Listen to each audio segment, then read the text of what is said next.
So we'll take a, let me see.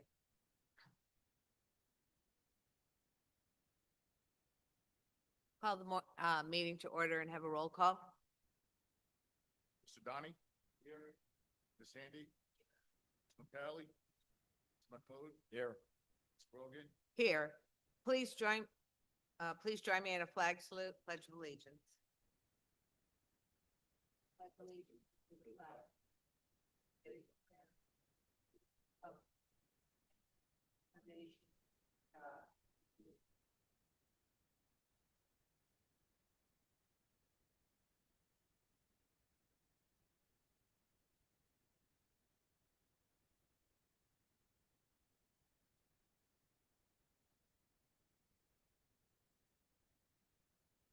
The Ridgewood Board has been meeting in executive session pursuant to NJSA 10:4-12. The minutes of this meeting will be released when the need for confidentiality no longer exists.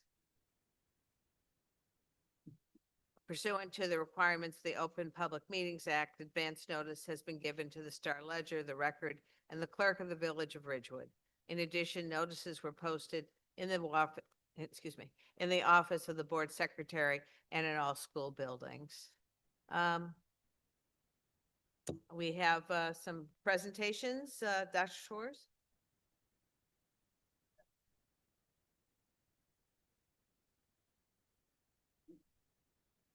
Well, I'm very pleased to announce that we have a special recognition here tonight. We are going to be acknowledging and celebrating Gila Elbaum, and tonight to represent her and to introduce her, I believe we have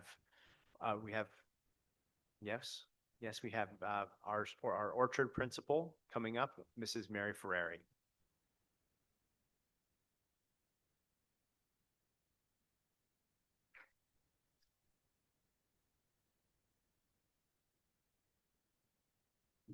Oh, there we go. Thank you. Good evening, Dr. Schwartz and Board of Education members. I don't think I've been in person in a while, so this is like a nice night out for me. This is a treat. So thank you for the Careful what you wish for. Thank you for the opportunity tonight to recognize Gila Elbaum as she prepares for retirement. Gila has dedicated 23 years to the Ridgewood Public Schools. Well, I've only been here a little over a decade. I've had the pleasure of working with Gila during my time at Orchard School, and what a pleasure that has been. Her journey here at Ridgewood Public Schools has been one of service and dedication. As a school psychologist and a child study team case manager, she has had the privilege of working with incredible educators, dedicated staff, and knowledgeable, caring families. She has built tremendous relationships with parents through the years, serving as a listening ear, a trustworthy resource, and a problem solver. Most importantly, Ms. Elbaum has formed bonds with her students, the most resilient, vibrant, and inspiring students any educator could ask for. Each day brought and brings new challenges and new triumphs. And I know Gila would say she has learned so much from every single one of her students. She is a constant cheerleader during challenging moments and their biggest fan as she roots for each success. These moments, big and small, are not only critical milestones for her students, but also meaningful memories for her.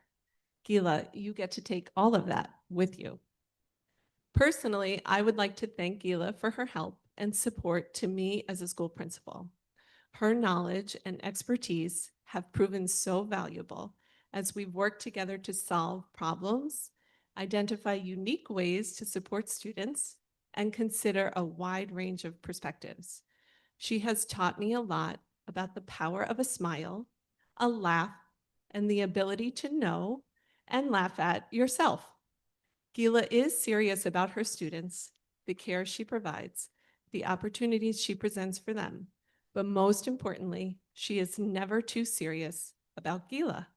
She has taught me, as both an educator and a human being, the power of never taking yourself too seriously. I have learned so much watching and working alongside my colleague. We're actually joined by a few of her colleagues tonight. I know they join me in sending messages of thanks and congratulations. We will miss her collaborative spirit and genuine care for our students. You have made our workplace feel like a second home, one where chocolate and coffee are always welcome. We've laughed together, cried together, and navigated the complexities of special education together. Thank you for being such an incredible cornerstone of our team. Gila, we all wish you the best as you embark on your next chapter. I know you will enjoy spending time with Gary, Kira, Daniel, Andy, Eliana, and Yitzhak, and traveling to your beloved Israel. When you do, remember to bring us rugula, okay? You are loved, you have made a difference, and you will be missed. We can't wait to hear about your next adventures. Congratulations.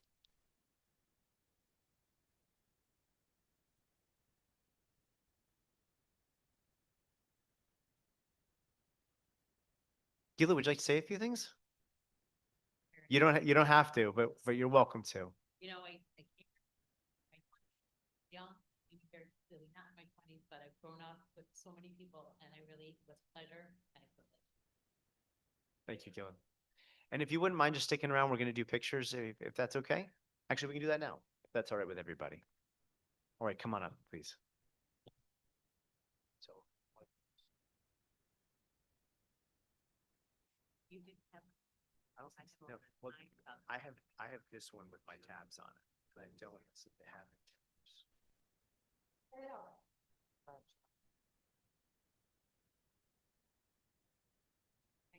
Oh, it's under here.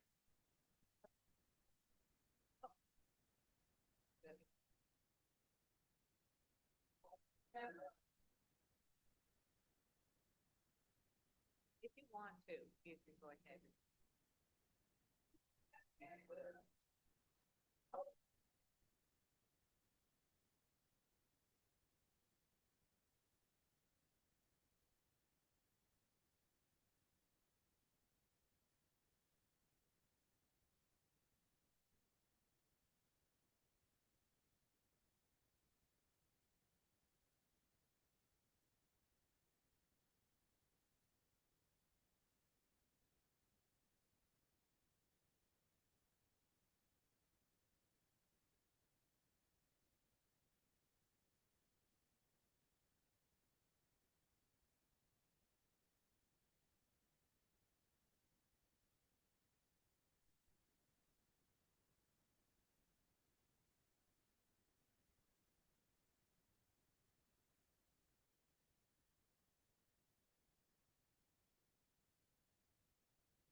Congratulations. Student rep report? I'm going to turn it over to Grace Kim and Eli Delatorre. But before we do, I just wanted to comment that we started a new practice where we meet together on the Friday before and we go over the agenda. And I just want to say to you guys, I had a great time meeting with you. Thank you so much for your time and your energy and your interests. And I have to say, it's a very, very well studied and very curious bunch. And I'm really grateful to have you guys. We also talked about how we want to make sure I want them to be comfortable being able to contribute in the meetings as well. So I know that you all value, I know their board all values their voice. So I'll look for opportunities for you guys to join in. But whenever there's open discussion, if you want to just join the conversation, please feel free. Okay. Thank you, Dr. Schwartz, and we all really enjoyed meeting with you. Good evening, everyone. So just jumping in at the end of September, we're going to go a little bit back in time. The yearbook class went into downtown Ridgewood to talk to businesses to try to raise money for the yearbook. This was a great chance to help support the yearbook and also give kids a chance to gain marketing skills and communication skills. So that's a really great thing that class did. 10/6 to 10/10, the Learning Commons launched the week-long banned book initiative, which featured 10 of the most censored books in the country. And this is a really cool chance for our community to come together and to show our support for freedom in education and to renounce these intellectual limits. On Thursday, 10/16, the New Jersey Governor Phil Murphy visited the school for the 250th anniversary of the American Revolution. He came into the ELISA, which is the arts program U.S. History 1 class, and learned about the American Revolution with the students, and specifically how art ties into the revolution, which is something that Ridgewood offers that's really, really cool. I also had the chance of meeting him myself at the end of the period, which was very cool. And I want to just share a quick story that Mr. Nias told us that I think is really indicative of Ridgewood High School students. So the governor was set to arrive at 10:25, which is the end of one period and the start of another. So all 2,000 or so students in the high school would be walking around the halls. And Mr. Nias warned the governor's staff that there's going to be a lot of students walking around, like they might recognize the governor and stuff. And the staff wasn't worried. But sure enough, the governor arrives and they're standing in the hallway talking. And Mr. Nias said, and there's students walking by saying, "Oh my God, look, it's the governor. Oh my God, why is Mr. Murphy here?" And it's really cool because there's not many schools in this country where students can recognize the governor of that state and know that governor's name purely just based off their face. And that says a lot about the students at Ridgewood High School and how much they care. That same week, physics CP classes went out onto the football field to model projectile motion. And they threw tennis balls, and based on like taking pictures and the angle and the initial velocity, they were able to calculate where the ball would land. It's a cool way to get involved in the equations and see that really come to life. The 14th through the 17th of October was homecoming week. So each day there was a different theme that students were assigned to dress up as. This included Twin Day, where students matched with someone else in the school. The night of the 16th was the homecoming dance at the high school, which I heard was really great. And on the 17th, the senior homecoming card decorating contest was a big hit with a ton of incredible submissions. That afternoon, the pep rally readied students for the blackout football game that night to celebrate homecoming. On Saturday the 18th, the RHS Alumni Committee recognized 3 distinguished alumni in the Little Theater. They explained how RHS shaped them into the distinguished figures they are today and shared stories from their time at the high school. Last Monday, we had off for Diwali. Happy late Diwali for those who celebrate. And last Thursday, the 23rd, the Amstead, which is American Studies program, took a trip into New York City. We visited the Tenement Museum and Ellis Island, and we had a really great experience examining immigration at the time and seeing how these different institutions teach about it today. It's a really great group of kids. It was a really great trip, and as always, a lot of fun. November 1st is the ED, or early decision, early application deadline for our seniors. Last year, 82% of seniors applied early during this time. So I just want to hand it over to Grace so she can give a little bit more insight on what seniors are going through right now.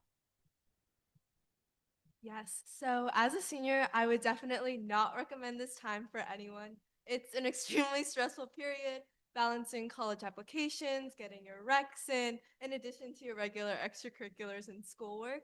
However, I have to say that our guidance department and our teachers have been extremely helpful. I know that Arv can agree that the 2026 seniors classroom page, there's a new announcement every day with our guidance counselors posting resources to help you write your extracurricular activity descriptions or help you run through your essay. And so even though it is a stressful time, our teachers are really doing their best to help all of us, and we really appreciate it. That is not something that I look forward to that much.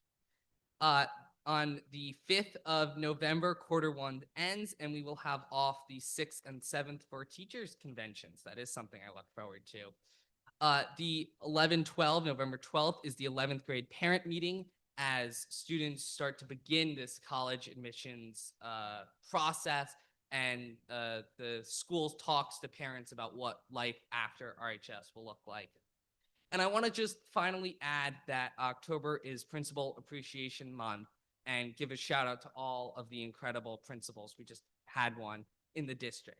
The whole thing would not work without their incredible work keeping the ship on track, and we really appreciate them. I want to give a special shout out to Mr. Nias, who does an incredible job at the high school. He's always open to student voices. There's always kids talking to him about how they can work together to make the school better, and it's a really cool environment. So thank you to all the incredible principals this district has. None of what happens would work without their hard work. I want to turn it over to Grace to talk about clubs and extracurriculars. So for the fun part, sorry, Eli. Beginning with the 14th, girls soccer Maroons Lily Granert was voted top girls soccer junior in New Jersey with 10 goals and 4 assists from the season, which is extremely impressive. The next day, RHS TV Club had their first in-studio shoot of 2025, which was a Halloween special where they played games like Squish and Squash, Halloween trivia. They had a tier ranking for candies and snacks and a costume contest, and all of this will be posted on the RHS TV YouTube channel soon. On the 17th, the Jewish Student Union celebrated Sukkot by building candy sukkahs. And so this was just a nice show of how we celebrate diverse cultures at RHS. On the 17th, like Eli mentioned, RHS celebrated their football's homecoming game against Northern Highlands. And although it resulted in a loss and a 3-4 record, I actually got to stop by for 10 minutes. I was sick, so I didn't get to stay for the whole night. But it was just really nice to see how many RHS students showed up and their school spirit. So on the next day, the Marching Maroons placed 3rd in the Group 4 open competition, performing Voyage at MetLife Stadium at the U.S. Band's Ludwig Musser Classic. And this actually goes hand in hand because just a couple of days before, we celebrated the 100th anniversary of the RHS Marching Band, which is an amazing feat, and it's really nice that those 2 days aligned. On the 20th, cross country and track and field had their competition. We had a couple first place, one third place, and one fifth place.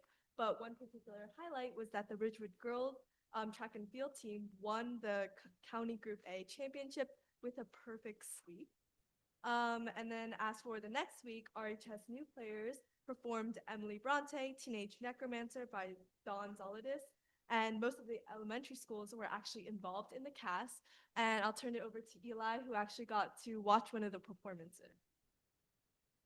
Yeah, so I got to see the show last Friday, and it was really incredible as usual. They do such an amazing job. All of the cast, both high school and elementary schoolers, it was really cool. The elementary schoolers did an incredible job, and the whole production really blew me away. They have a lot more great things lined up for the rest of the year, and I'm really looking forward to what they have coming up. Okay, and then just to finish it off, we have our boys soccer team. Since our last Board of Ed meeting, they had victories against Hackensack, Bergenfield, and Don Bosco Prep. So they currently have a season record of 9-5, and they have an upcoming game against Pascack Valley. Additionally, the girls soccer team has also had a successful season with a season record of 9-5-1, and they also have a game against Pascack Valley on the 28th. The girls gymnastics team ended their season. They had a recent victory against Holy Angels with a season record of 5-4. And then they competed at the Bergen County Championship on the 18th, where they placed 3rd. And then they also competed at the New Jersey Gymnastics League Championships, where they placed 5th. So congratulations to them. The Crew Maroons had a victorious weekend during the head of the Passaic Regatta, resulting in 5 first-place finishes, 4 second-place finishes, and 1 third-place finish. They also competed at the head of the Charles in Boston from the weekend of the 18th to the 19th, and they actually had their first 8th place finish ever, which is the best that any individual has placed at this competition. And then they also had 2 11th place finishes. Additionally, swimming and hockey are starting their respective seasons soon, so hopefully we'll be able to talk about their records soon.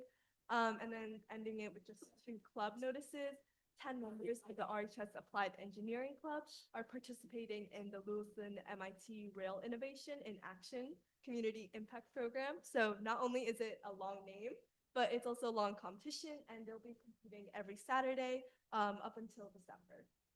And then to finish it off, Project Interact volunteered at the Access for All fashion show at the Ridgewood Public Library, which they had many of their students helping with the setup, the serving, as well as the cleanup.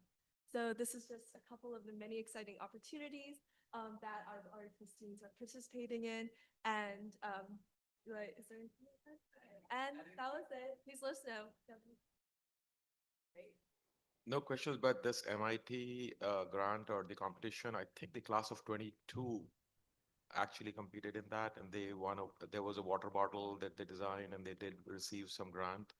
So Ridgewood has a history of winning money on that grant, and so that's a good competition.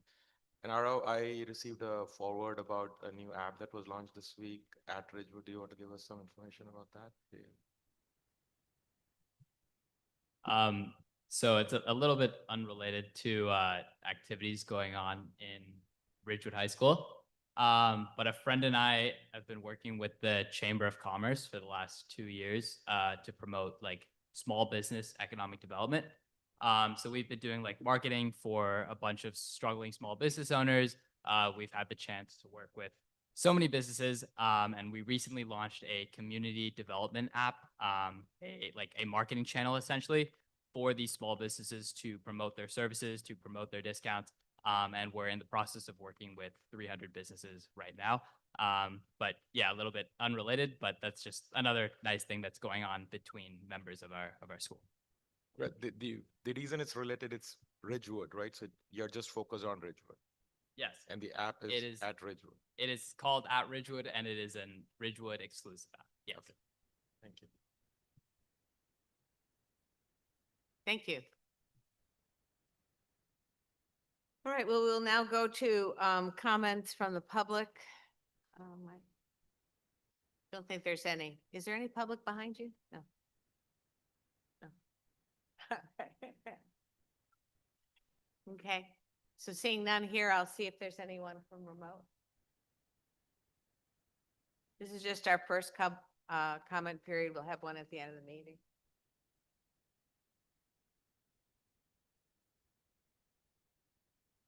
Not seeing any, I will close public comment, and Dr. Schwartz will go to presentations. We've got 2 presentations this evening.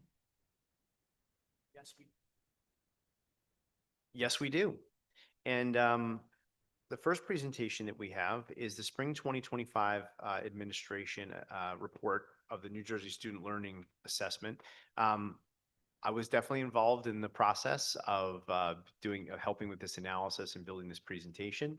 But this has certainly been an effort led by Mr. Ross, as well as many others in the district. Mr. Ross has certainly been the point person. This is very nice to have a director of curriculum who can take a lead on this report. So thank you for being here, Mr. Ross. Thanks for the work that you've done. And I know you've got a lot of people that you want to invite up and to shout out. We have a handful of people who are listed here who are with us here tonight. We have Ms. Lee Parad, who's our supervisor of language arts case, 612. We have Ms. Ashley Anembo with us, who is our math supervisor. We have Mrs. Taylor with us, who is our science supervisor. We have Dr. Galanti, who is our English language arts supervisor for the elementary levels. I don't think Mrs. O'Neill couldn't make it here tonight, right? I didn't see her out there. And we have well, I guess I've got everybody there. But behind the scenes, I just have to give a quick shout out to a couple of folks, particularly Honor Freiberg, who is our grants writer and testing coordinator, does a tremendous amount behind the scenes to help us put together these analyses. And we have a new member of the technology team, Mr. Tyrone O'Gara, who is very well versed in statistical analysis. And so he has helped us kind of make some analyses that I had kind of wanted to see for some time a reality. So we're very excited about those. But also, we also went with a little bit of a different structure. We had gotten feedback that these presentations were getting quite long, and we were only adding more analyses, not less. So I charged Mr. Ross with reorganizing the presentation so that way we had like a more concise version up front, but then still had an appendix with all the analyses. So for those of us who like to geek out and read all that stuff, it's still there, and you can feel free to scroll around. But for the sake of the presentation, we're going to focus on the first what is it, 12 or how many are up to now? About 350, the first 350. The first 350 slides. That sounds good. That's about 25. So all of these. Great. So that said, without further ado, Mr. Ross, I turn it over to you. Thank you, Dr. Schwartz. I want to make sure that we are, there we are. Okay, we want to have this up on the board here. Well, good evening, everybody, and thank you so much for this opportunity to present this information. Dr. Schwartz already mentioned some of the people, but I just want to underscore the work that Honor Freiberg and Tyrone O'Garo did for this presentation. It was really meaningful. You're going to see in the appendix, the full presentation, some really deep analysis that we've never had the opportunity to present before. So for those of you who are at home, this will be posted on our website. You will, as Dr. Schwartz said, have the chance to kind of nerd out on this stuff and really dig into it. It's very cool. I also want to thank a few other people. I want to thank Amanda Zanutis, Janelle Nisi, Alicia Pavone, and Dr. Michelle Fenwick for all of their contributions to this analysis as well. Okay, so we have our typical presentation objectives here. Number one is just to provide analysis of the results. We're going to use some data visualizations to help you make a little bit of sense of this, try to identify some trends, and then some corresponding action plans. But again, as Dr. Schwartz said, our initial draft of this had almost 90 slides. That's a lot of information. And so what we did was whittle this down to about 25. And you'll see that each segment has a visualization, sort of a key visualization, then some key takeaways, and then some action plans. And so we do that for math, for ELA, for science, for multi-language learners, and special education. So those are sort of our 5 areas. Then we have some overarching takeaways as well, some sort of trends that we'll take a look at. So we're going to dive in with math first. We often start with ELA. I figured tonight we would just start with math. So this is a comparison of the last 3 years. You can see grades 3 and all the way up. And it's a little bit difficult to sometimes make out the color coding, but our latest results are that very dark red, RPS 25, and you can compare the reds with the blues. So this is levels 4 and 5. This is those students who are meeting and exceeding expectations. So you can see that this is a consistently good performance. But what I wanted to draw everybody's attention to is if you look all the way over to algebra, you'll see that that red is about 26% higher than it had been. I'm sorry, we're talking geometry. I'm apologies. I'm getting ahead of myself. Geometry is about 26% higher. Sorry, there's just so much here. This is just the gift that keeps on giving. So our geometry is about 26% higher. And you can see that, we believe, it's again, too early to tell, but we believe that this is a validation of the decision to move back to the traditional sequencing, algebra, geometry, algebra 2. Also, we had an uptick of about 8% in grade 4. Grade 4, we did a lot of work with the teachers to take a look at their data, send them to targeted professional development sessions. And that work was led by Jeannie O'Neill, who couldn't be here tonight. She's a bit under the weather. In concert with the principals through team meetings, they've really targeted the data and they're doing a great job. And I want to give a shout out to those teachers. And I should say all of our teachers, because they're making the great work happen. And we're going to try to recognize them as we go through here tonight. And please stop me at any point if you have any questions. We also have talked a great deal about transitions over the last year and a half or 2 even. And so we know that the 8-9 transition in math is going to be an area of focus. We did pretty well in the 5-6 transition, and that's a result of a concerted effort to bring those teachers together, which we are continuing to do, and our next session is in November. So those teachers have really taken to it. They're enjoying it. They're thriving. So we're going to continue this focus on these all-important transition years. Of course. Oh, yes.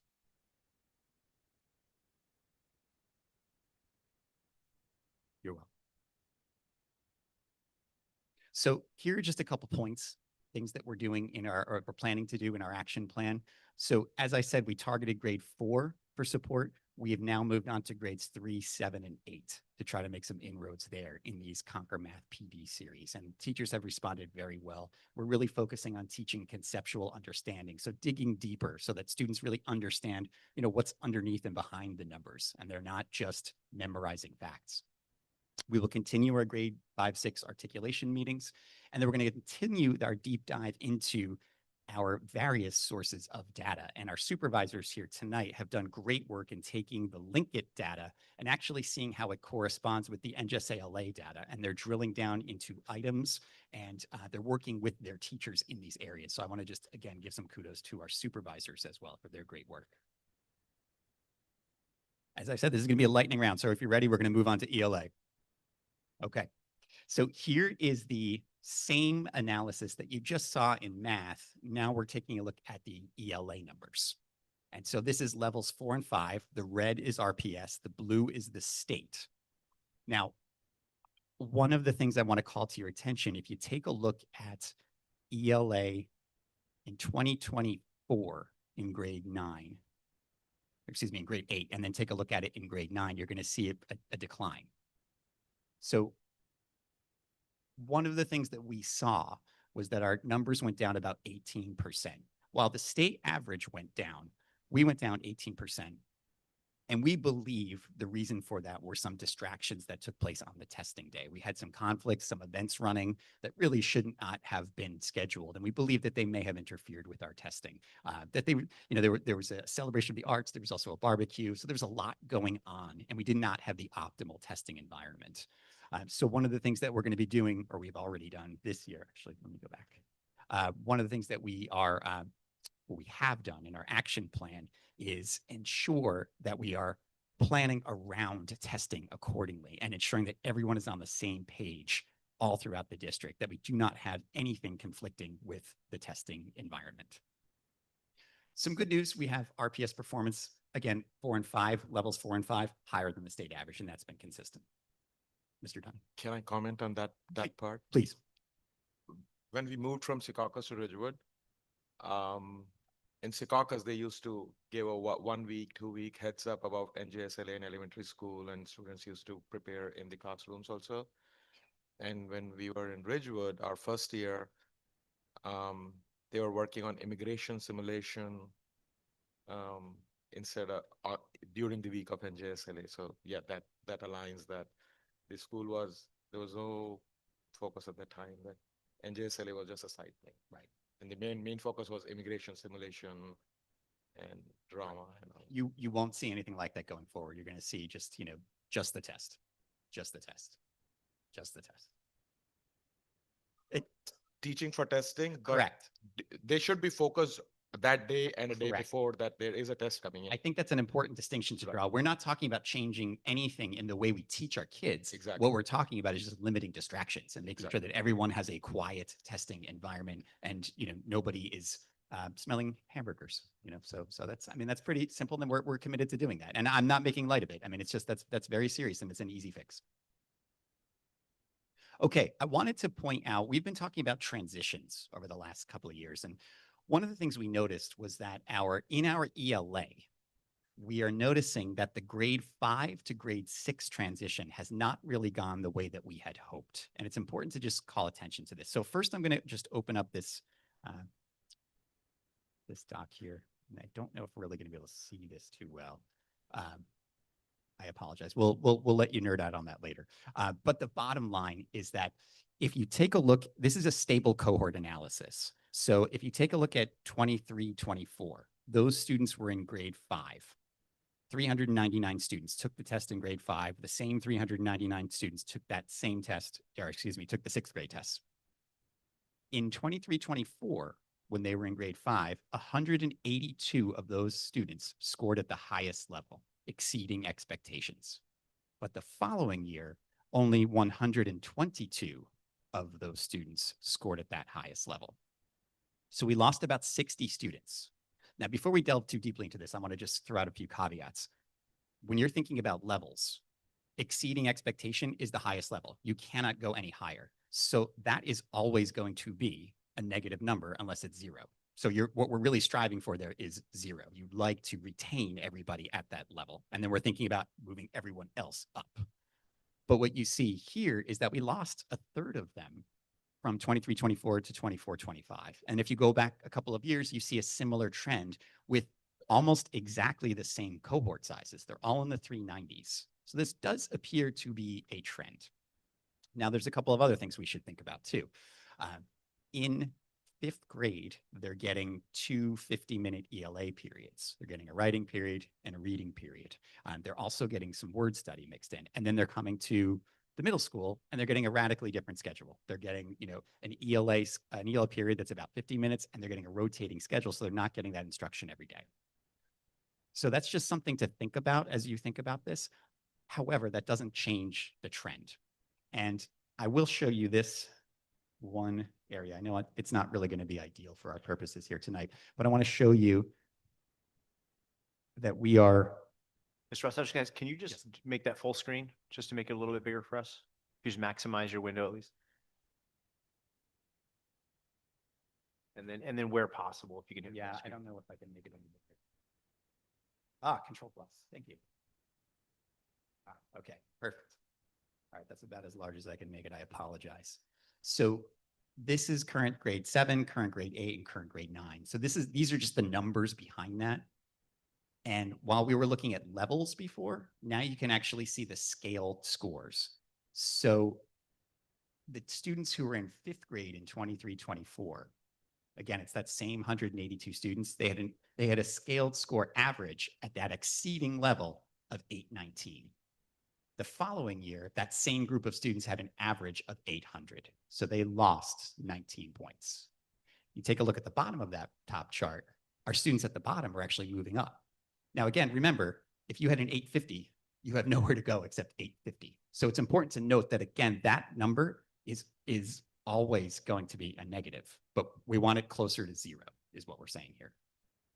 Just wanted to ask you a question that would help me understand. Yes. So I understand that, because you're talking about looking at the middle school schedule, right? Yes. That years ago, there was a change to the schedule, and in order to accommodate electives, that they were using electives that were supposed to be also a big part of the ELA curriculum, so that, so you had your basic English, and then maybe you had journalism or Shakespeare or whatever it was. And I guess, so ideally, the kids have the same number of minutes one way or another. Having said that, I guess maybe there needs to be some looking into the subject matter and how those more electives are taught. I think Is that kind of where you're going yeah, with this? we're taking a look at, at the middle school schedule, and I think we're looking at what is being taught, how it's being taught. Right. And I think the key is that if you, again, looking at this tape or these 3 tables, we're getting our most successful students coming out of 5th grade, and they're the ones declining the most. So I think Right, what so this there's like a concentration, and then the lack of concentration, for lack of Right. a better word, is not really serving them, yeah? potentially, and But yeah, I'm just trying to understand what you're Yes, talking. yes. And I think the key here is that we know that we can do a better job of serving these students. And you've been hearing us talk for a while now about MTSS. And we also hired 3 G&T teachers. So, these are specifically the things that we would use to target this. But now we have some numbers showing us exactly where and how we need to make inroads with these students. So this is exactly where our MTSS should be going. It's going everywhere, right? It's all kids, it's everywhere. But we see that we have an acute need at this highest level that we want to challenge, we want to differentiate, we want to get those G&T teachers in there working with kids, get them thinking critically and differently and trying new things. So 2 questions for you. Do we compare against the state? Is it the state sees similar decline or no? I don't know. I don't have the same degree of access because this is pulled from Lincoln. We could do something along those lines of that analysis. It would just take a little bit of time. So it would be interesting to see. But I think what this is telling is maybe we're kind of teaching to the lowest common denominator, kind of like bringing up the data showing we're bringing up everyone's level from the bottom up. Sure, everyone has foundations, but we're, like you said, not challenging the kids that are advanced or are that exceeded, so they're going on. And I do want to say, our teachers are doing a great job. However, we haven't really trained them at MTSS before, and that's why this is such a key part of our district goal this year. And we also hired interventionists this year at the middle school in both middle schools. And so those interventionists are not just working with our struggling students; they're working with everyone. And so it's key for everyone to understand too that interventions are for everyone. And are these students who are declining, are they just declining in ELA or both ELA and math? So the decline is steeper in ELA. There is a little bit of a decline, but math is different in that, when you start to look at middle school math, as you know, we have advanced math and they start to kind of branch off. We actually see something similar to this in ELA in grades 6, 7, and 8. You actually see even a little bit of it in grade 4 and 5 to some degree, because again, I think it's these kids reach a kind of a quote unquote ceiling, and we just have to start pushing and doing things differently. So we start to lose them. We're just losing them in bigger numbers here. Right, but if in ELA, everybody is doing per their grade, right? There's no advanced ELA. So Correct. they are doing as per their grade. Right. In math, the lowest student is doing as per their grade. There's nobody below the grade. Mhm. The advanced students are above that grade. So if there's no decline in math and there's a decline in ELA, then it's not the students, it's there's something wrong in our ELA foundation, probably in elementary school, if that foundation was not correct, that may be impacting middle school. So it may not be a middle school problem, it may be a foundational problem Well, in it, elementary it school. very well could be, and it's really hard to parse that out from the data now. But to your point, one of our action steps is our ELA program. We're going to come to that in a minute. Yeah, so Right, but absolutely. before we I- say that yeah. these students need intervention, Mm-hmm. it may not be students. It may be. Right, exactly. I mean, I think a big part of this is intervention. I think when we have a system in which students in grade 5 are getting small group instruction essentially on a daily basis, or a couple of times a week, and then they're moving to this different model of instruction, they're not necessarily getting that same kind of teaching. So I would agree with you. I mean, I think that this All speaks to all I'm saying is that for their grade level, they are doing good enough in math. But Right. I don't And- think Mr. Ross is saying individuals. I think he is saying there's a programmatic issue we need to look at. Yes. And also, I just want to say one other thing. When we look at those scores too, and we start to think about, levels, you could have an 801, right? And then you lose just 2 points and you've suddenly dropped a level. So it's important to recognize that you need to both look at the scores and the levels and not overcorrect and not jump to any conclusions. We need to look at both at the same time. Interesting exercise, Mr. Ross, for maybe an AI assistant or intern or someone that has more time. I'd be curious to see if we can compare with districts that are increasing in these same levels in ELA, and then look at their curriculum and their course course offerings exactly, and see like what can we learn from those districts that are doing well in these numbers. I think it would be an interesting exercise.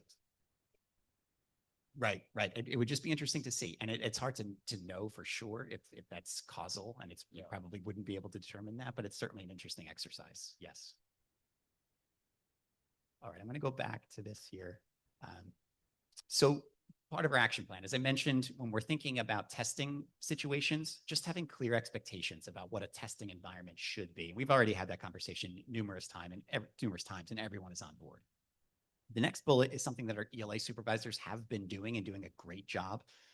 They are meeting with teachers. They are analyzing data. They're drilling down on linked items, down to the question. Then they're saying that, 45% of students struggle with question X. So how do we, delve into that in a classroom setting? We've also, as you know, through our district goals, been really digging into the multi-tiered system of supports. We've hired those interventionists, as I mentioned, and our G&T staff. And they're part of the role of the G&T staff is to lift the level of instruction throughout the district. So this is something that we hope to see come to fruition over the next couple of years. And then finally, to Mr. Donnie, to your point here, as you know, we've been talking about ELA, especially at the K-5 level, for a long time. I think it was just maybe 2 meetings ago, you said, hey, when are you going to tell me about this? So Dr. Galanti has been leading our ELA curriculum committee. She's been doing a great job of vetting several programs through the committee. So we looked at 2 last year, which you may remember, and we looked at 2 more this year. And we're getting pretty confident that we have one that we like, and we're getting closer. So you're going to be hearing much more about that, and we may be bringing that one forward through the budget process this year. So the only request I would have is, if we determine that if you are implementing a new program, and if you are recognizing there were needs for improvement in the elementary program, right? So that's why we are implementing. 100%. So Yes. So if that is a scenario, then we do have students who are currently in middle school that have gone through our prior curriculum. So just like what math supervisor did for math, they added a 1 quarter course in 8th grade to catch up, right? For the missing math, for geometry students, for that. So maybe if we identify through Linkit or through different programs, if there are, because we were not teaching grammar, or if there are specifically grammar issues or whatever the questions students are not able to do, if we can add a quarter course in middle school to just catch up with those skills, whichever skills these students are failing. So that way we don't have 3 or 4 years worth of students who are just going through our system with some deficiency.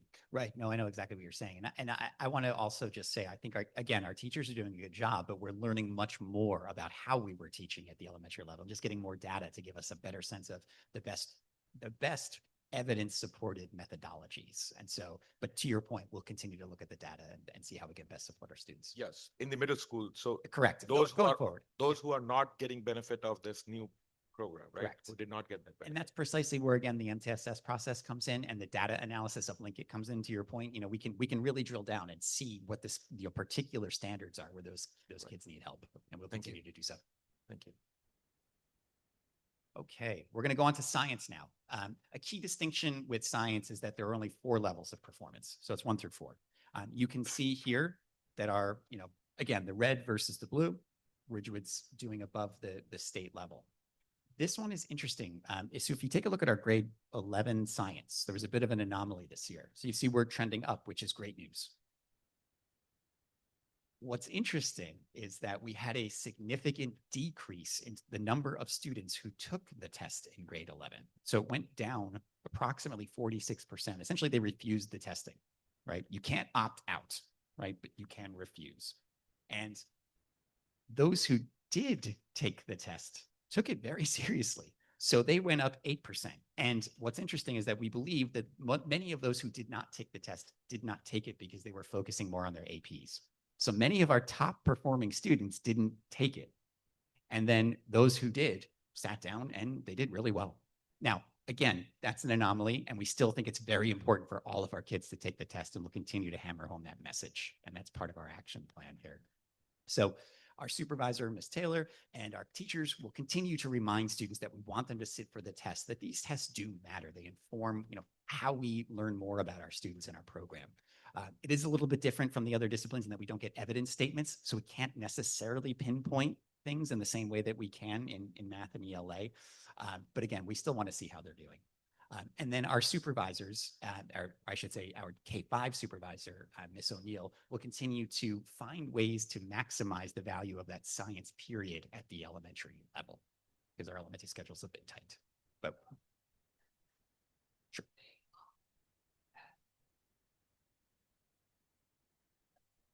There shouldn't have been a conflict, but I can't speak to that. I mean, we do schedule them separately. So I think Ridgewood used to have the opt-out. It was kind of when I moved here about 10 years ago, people were ready to opt out left and right. And then, the state saw this and then turned it into a test refusal. And so we've moved away from that. We want people to understand that these tests matter. We want them to sit for these tests. But I remember from my child, even from the time of the exam, when she was sitting in the exam room or going in there, she was texting me, it's optional. I don't need to do it. Are you sure I have to take this test? And I was texting back that, yes, I'm sure you have to do this test. But the science test isn't a graduation requirement, Correct, right? correct. So it becomes less valuable if it's not, right? Yeah. Yeah. And that may be the issue. That may be part of the issue, at least. Yes. Yes. Okay, so we're going to look at our multilingual learners. Again, same kind of setup here. This is the math mean score. And again, we have some different colors here, red and a couple hues of purple versus the blue. You can see that we're holding, pretty well in the meeting expectations range, which is pretty good in these 3 to 5, 6 to 7, 8 to 9 bands. Or this is math. I'm sorry, I didn't specify that. And then our ELA cohort, this is a different analysis, but I thought you might want to see this. Our ELA cohort for the last couple of years have remained static, but this year, while below passing, they actually went up 10 points in their mean score. So I think that speaks to the effort put forward by our supervisor, Ms. Sanudis, and our teachers to really serve the needs of our students. So while the ELA scores are below, we're trending in the right direction, we hope, and we want to kind of double down on that. Math scores in 6 and 7 were nice. They increased. Science scores remain below median. So our action plan is pretty detailed in this area. Our supervisor is going to expand our professional development offering on these strategies and has also put forth some supplemental programs to reinforce growth both at home and at school. And then finally, just bringing together teachers from all content areas, because these students are going to be working in or are working in all of our classes. We want to make sure they have their, the academic language, the vocabulary to find success there.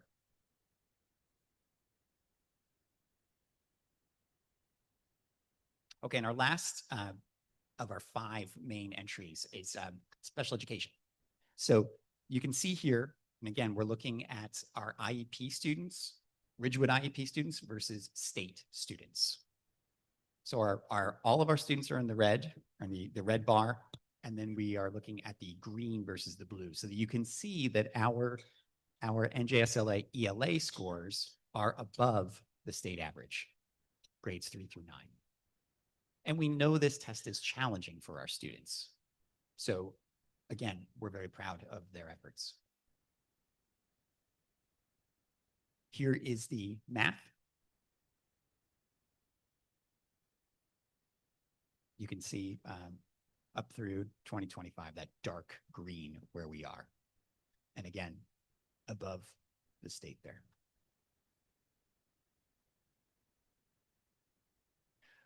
So while the math scores declined a little bit, that was a state trend. The ELA was more consistent.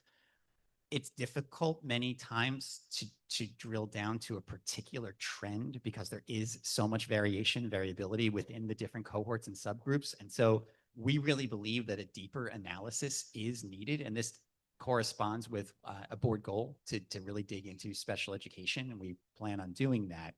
So what we're going to do is conduct a detailed data analysis of student performance in our various models. We have co-teaching, we have the consultative model at the secondary level, and we want to just determine, how's it going? We really want to drill down and we want to see, we believe we are firmly in the land of inclusion, and we're very much, ardent supporters of that. But we want to know what we can be doing better in these settings, because there's always something to drive incremental improvements.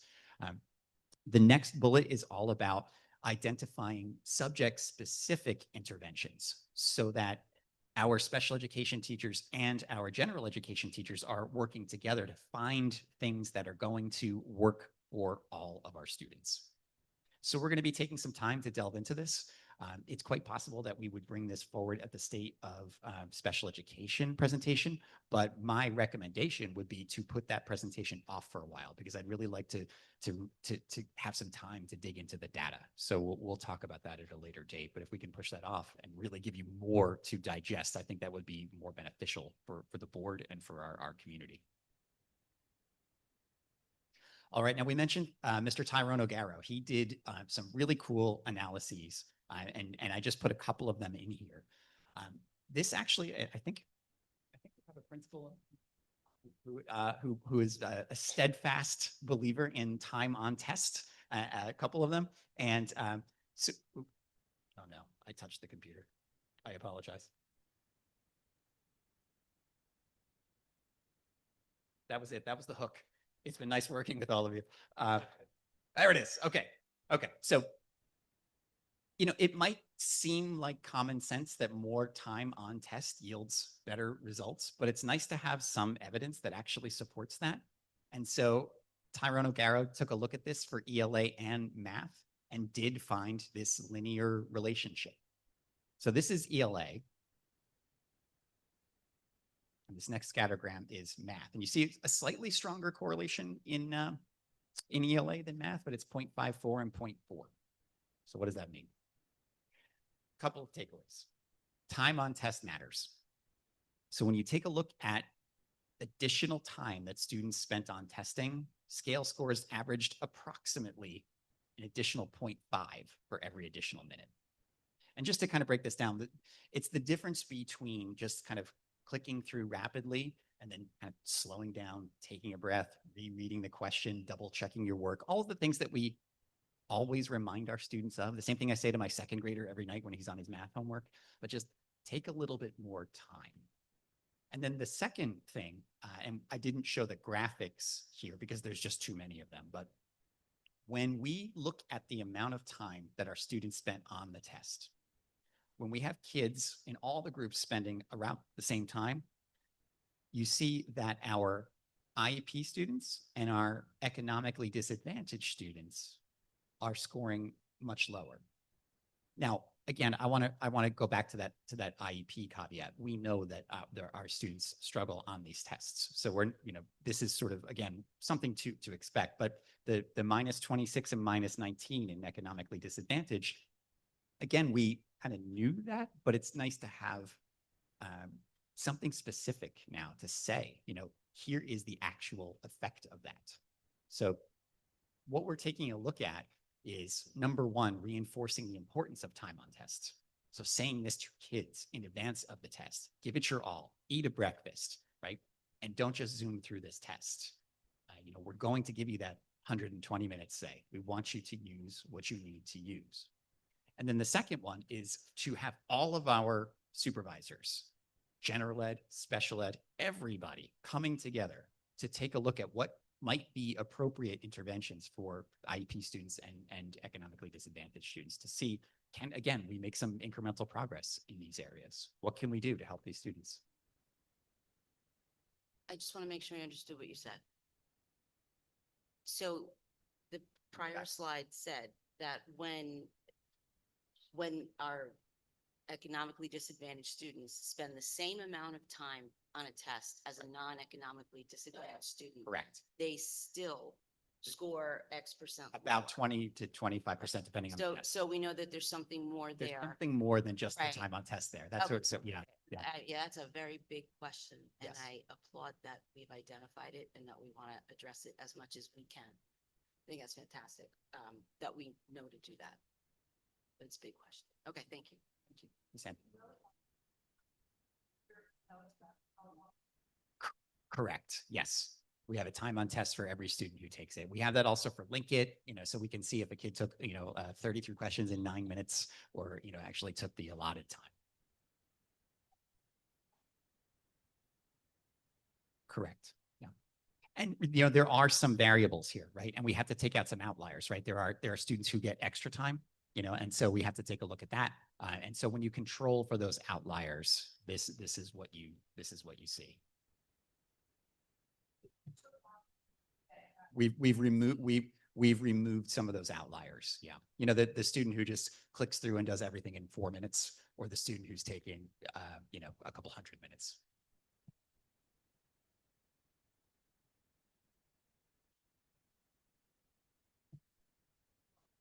It would depend. I wouldn't be able to speak because they're all individualized.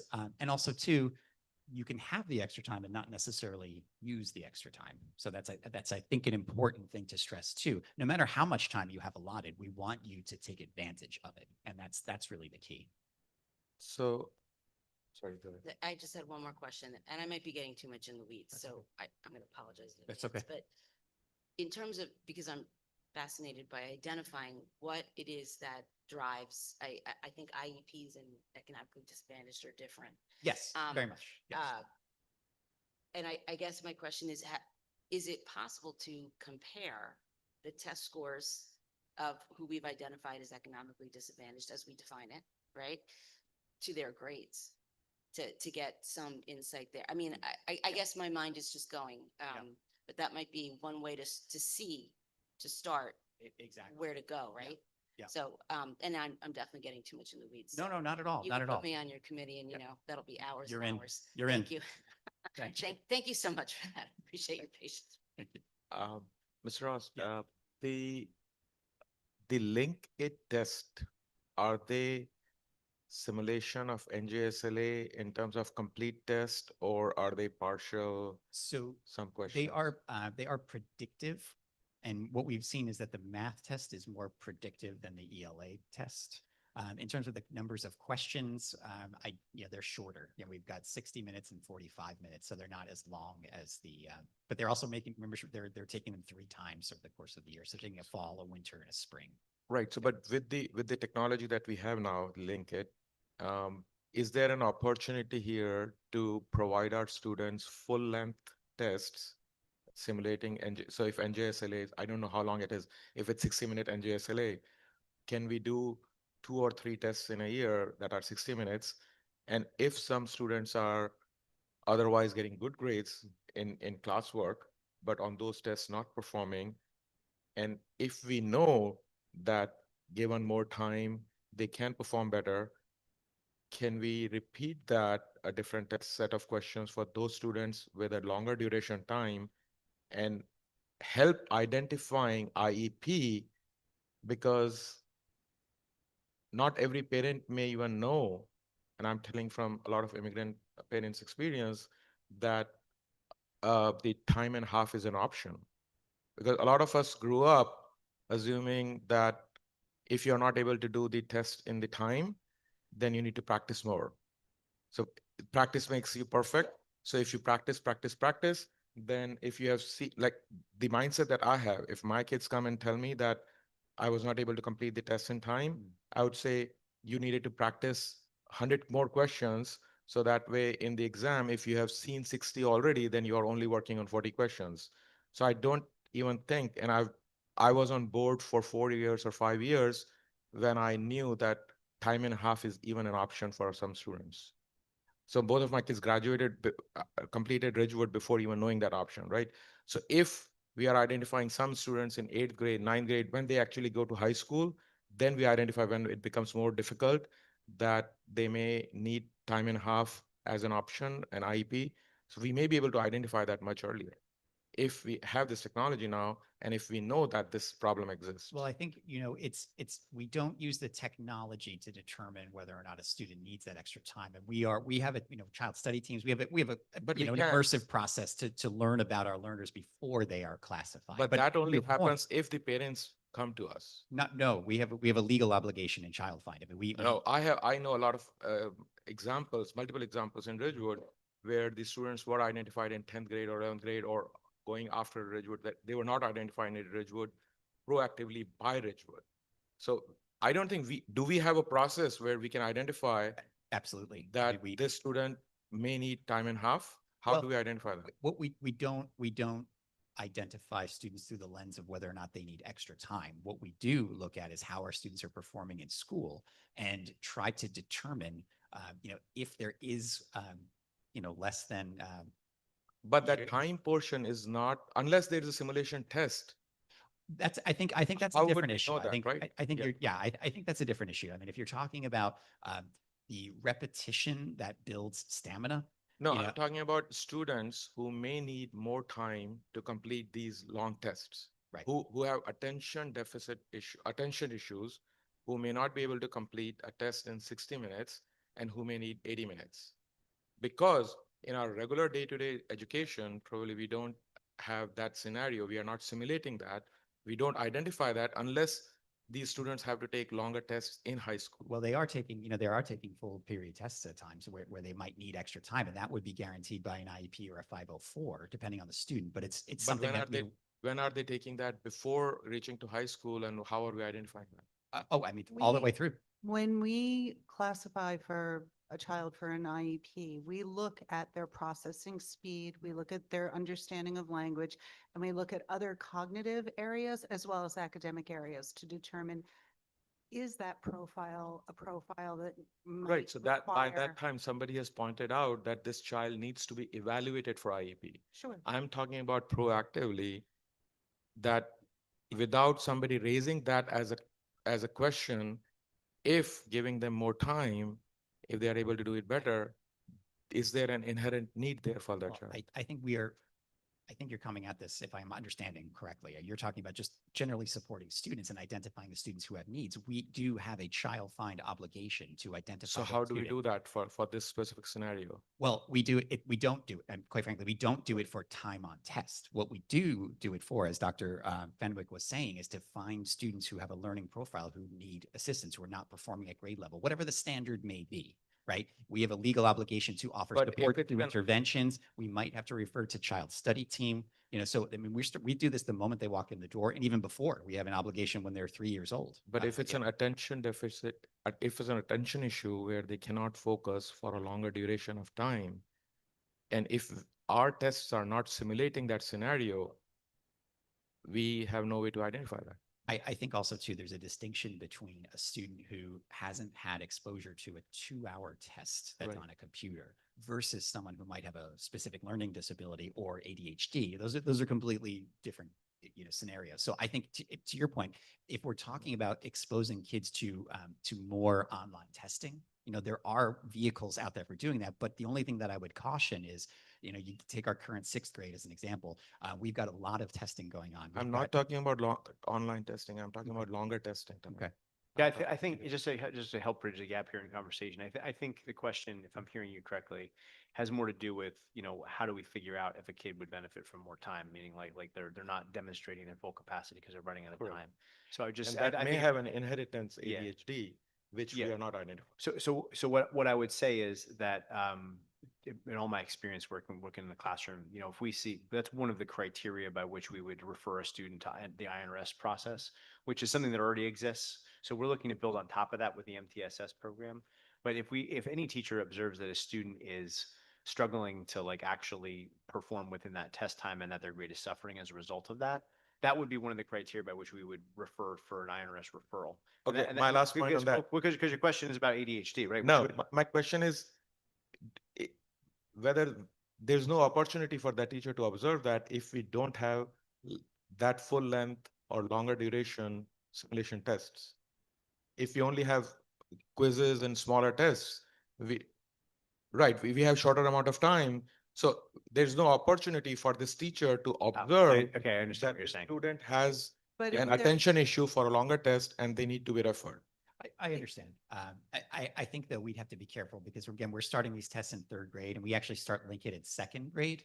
So I don't know that it would be developmentally appropriate to sit the youngest students down for those very long tests. I think so. The same length as NJSLA, whatever is the length for NJSLA for 2nd grade, we can do simulation tests for 2nd grade students That is- before NJSLA. Yeah, that is several hours of testing. But I think in theory, I don't disagree, but I think, just in terms of the logistics involved and exposing the kids to more time on test, I would be concerned that we would be doing something that's more about prepping for the test than the teaching to the standards that they will need to succeed on the test. But also helping identifying if a student needs help. Right. Well, Otherwise, yeah. we may have a student that will just slip through. Right. Well, Or at least at the minimum, we can do that for the students who are not performing at the state level or above the state level. So if we identify at an NJSLA test that some students have not performed, can we give those students a full length test and see if they would perform better if we are giving them more time? and just, I think we are actually in agreement in the sense that we want to better prepare our students always. I would just say that we are, when we are thinking about these tests, when we're looking at this data, what we see the kids every day. So very rarely are we surprised with a student who struggles on the test. What we're doing here is taking a zoom out at the larger picture and saying, how are we serving, the subgroups? How are we serving grade levels? How are we serving schools? So I don't think, again, that we're surprised by student X or student Y. But when we see numbers like this, we say, what could we be doing differently for the totality of these groups? Say as a classroom teacher, it isn't just testing that sometimes needs a lot of focus. We could see when students are just taking a test and they're struggling or that you see them, give up. It's a small group in a classroom and you can see that when you know those students day in and day out. It also is apparent sometimes when they're working on a project together. that some students, even though they may be moving around and they lose focus. Some students do lose focus even in a project, a cooperative project. So it isn't just the testing that I think where students lose focus. So I think a teacher can see it in other ways, not just in that testing. And my other question is, I know that in middle school, students who need extra time are in a different classroom setting. Is that also in elementary? Do they have different, are they Well, it's pulled all- out it's of all- their classroom? Are you talking about to the get- actual testing itself? Yes. Yes. Jumping to testing. Yes. So yes. students that need extra time or and less distraction because they're in a separate setting, they're not seeing people get up earlier before they do. Correct. So they're there. They might still do that with the extra time. Of course. Students. Is the high school do that as well? So students are, sometimes I think I think that is the best way to go. But I also know as a middle school teacher, when the kids are moving around and the other kids are in the other room and they know that it's not ideal. You can't say you're in another wing and you have no idea what's going on, that the other kids are already dismissed. So it's not a perfect system because students in special ed often know that they're getting extra time. If I can just add to that, to have an experience of testing that isn't the same as your daily experience in education can also change the test outcome. So when we offer extended time, exactly what Ms. Handy's saying, then we offer a small group setting. But if that wasn't where they were learning all of the time, there could be a difference in the testing, plus or minus. And we really don't get to understand that.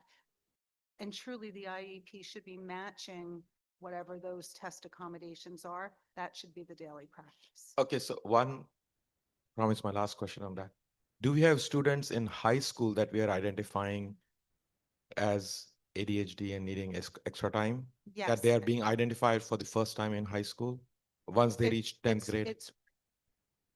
But yes. We have students.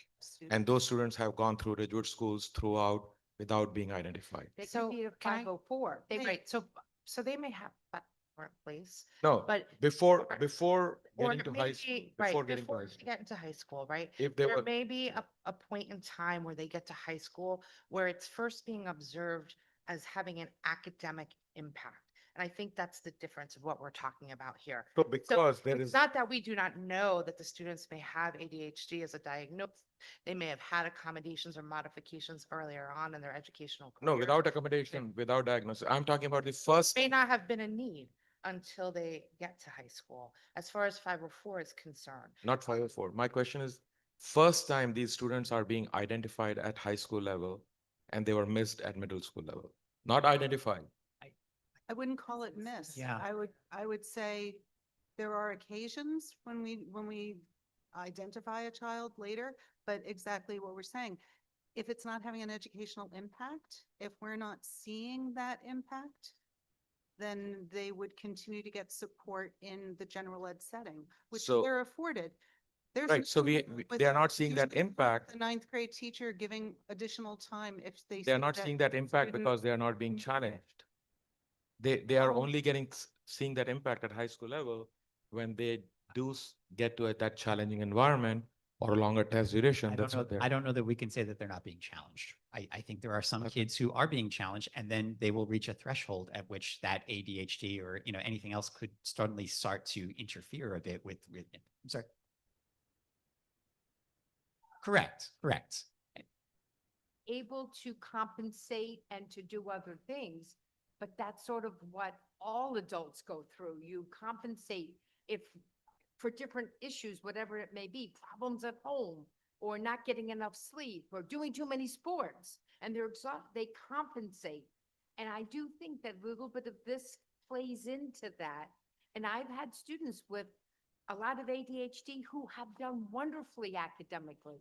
It doesn't mean that because you have ADHD, you're not smart. You can't do a work. But I know what you're I'm not saying. saying You're that. you're Yeah, I'm not saying that. I'm just saying they. on a test, Yeah. and they can't sit there for that. maybe. I'm not saying they are not smart. I'm saying my whole argument during this last 15 minutes was if we can identify that need earlier and help them, we should be able to. Yes, well, we always strive for early intervention and identification. Can I, Absolutely. I'm sorry, we have, Arav wanted to share something. Oh, can we just give Arav a microphone, please? So I just wanted to add something in my own experience. A big point that Mr. Donnie mentioned was being able to proactively identify it.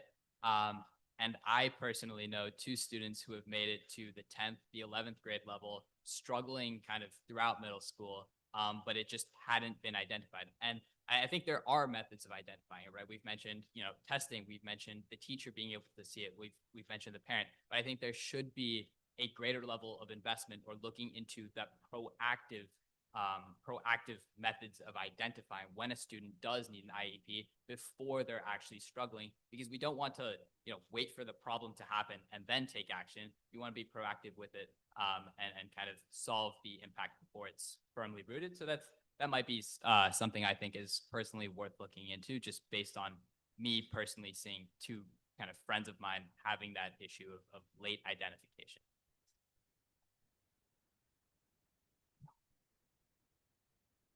Thank you. Any other questions? Yeah. Sorry. The other question I had was, that's not on that topic. On that topic, yes.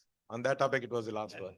So this is for the exams and so we know we have to report NJSLAs. For our own data analysis now, because the team that we have now, all the supervisors, you, Dr. Schwartz, you want to know more proactively, right? Yes. Beyond what state wants. Absolutely. So on that point, do you think it would add any value if we start measuring or checking the 10th grade PSAT scores? Because most likely those 10th grade PSATs are result of what we have taught them so far. And after that, most of the students go out and do the coaching and SAT prep before they take the 11th grade PSAT. So we can't take credit for most of the 11th grade PSAT, but 10th grade PSAT should reflect our algebra, math, ELA teaching, and what they are getting at 10th grade by 10th grade for the. It's certainly something we can look at in the future. We don't need to report it here, but it can be in the appendix and just for our calculations, our numbers, that what are the students getting in 10th grade PSATs, because that's probably, you have something. It's an interesting state of the schools topic. Sorry again. I just think that one thing to note with the 10th grade PSAT is that it's an optional test. So there's definitely going to be selection bias there, and having it actually represent how our education is impacting that test. Okay, I'm gonna wrap it up. In the interest of, I'll save the next 500 slides for you for later. But no, just, as you know, we've been talking through our Vision 2030 plan that we need to grow MTSS throughout our district, and our principals and our supervisors and our teachers have been hard at work. And that's really the spirit of what you're talking about, Mr. Donnie, and what everyone is talking about tonight, just systematizing this progress monitoring and meeting the needs of all learners where they are. And then again, as we always do, ensuring that we have alignment across our curriculum and all of our different disciplines so that everybody's working together. So these are just some numbers behind the numbers, and we thought this would be a better illustration of where we are. But you can log in and or click on if you're at home and see all of the slides, all the participation, all of the data, more data than I think than we've ever presented. So I want to thank you to the team again for all of your great work, and thank you, everybody. Thank you. Thank you for the presentation and the work behind improving those numbers.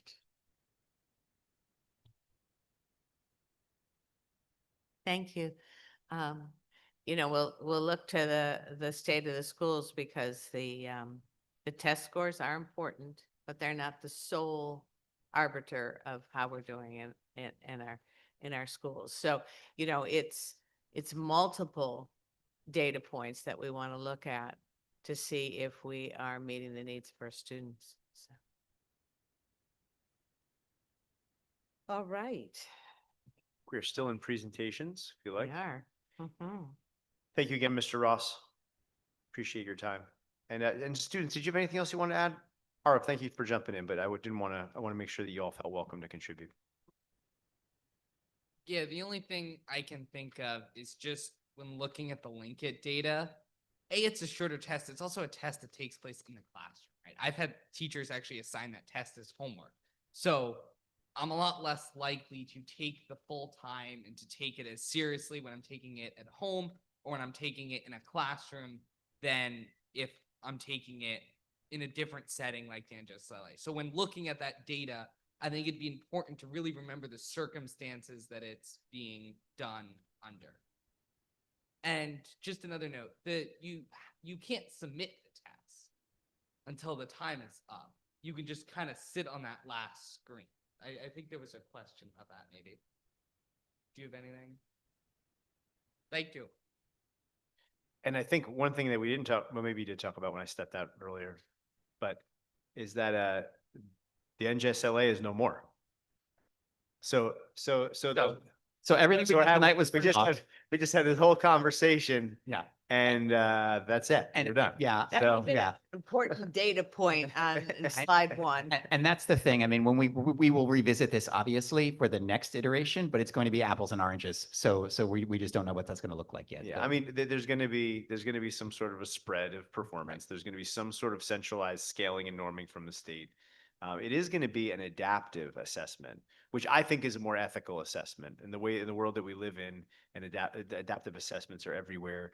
And it right now, to make kids take these standardized assessments, for some kids where it's way below their level, way above their level, and for other kids maybe it's really way below their level too. It's far better for students to be able to have a test that adapts to them. And they also don't have to be as long. Not that they're not going to make them long, which they are, but no, but thank you for that. And there will, there are ways to kind of crosswalk data in terms of seeing where our cut scores are, seeing what our averages are. So we'll do it. And we'll make a best effort to crosswalk them, so that way we have some level of comparison, especially if we have state averages, then we can do like Z-scores and things like that. Arv, by the way, that was an excellent use of selection bias. I know you're taking stats right now, so nice job. All right, so next we have a presentation about the SSDS report. This is a report, you probably remember, happens twice a year. It is part of the state's NJDOE's school safety report. I'm sorry, I'm totally butchering this. It is the school safety data system, and we have to report on its outcomes in the middle of the year and at the end of the year.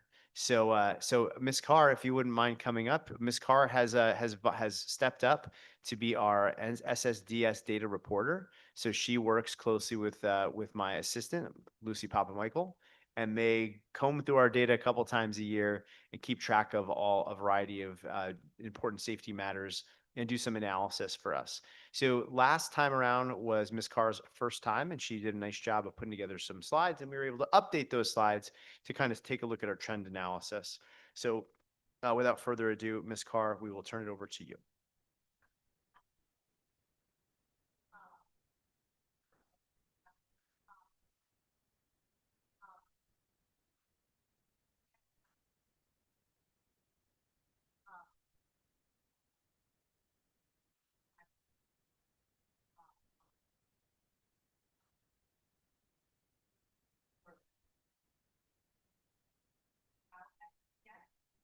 But all the data, required reporting, and so what you're going to see them at the summer for last.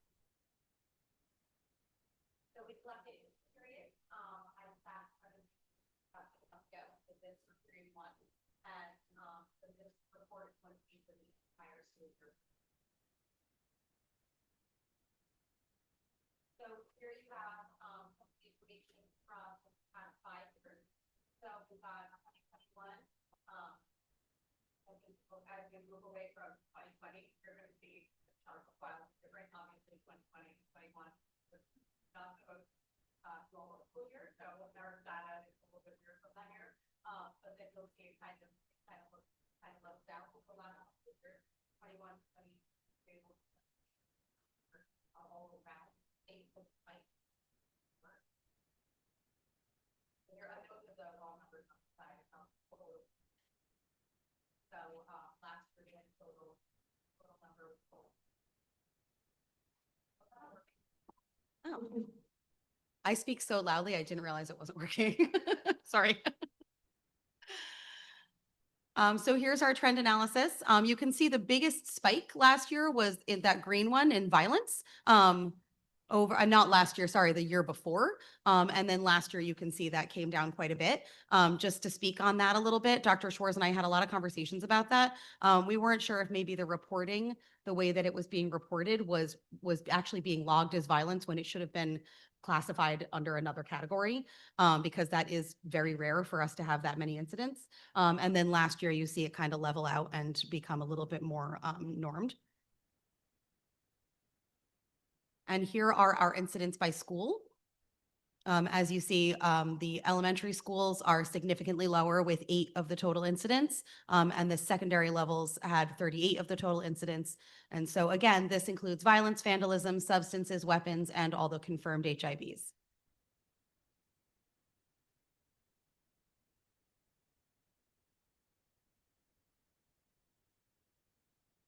So here, instead of a breakdown by school, this is our breakdown by incident. So you can see over 50% were confirmed HIVs. The rest was, about 20% for violence, 10% for vandalism, and about 13% for substances.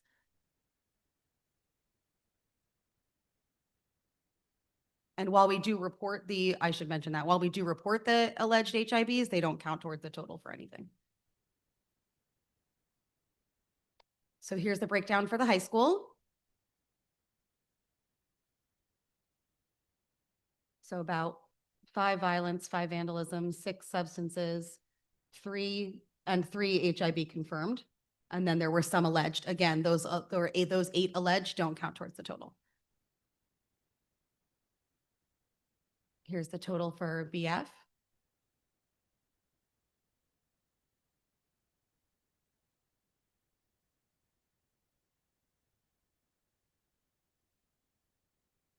And the total for GW.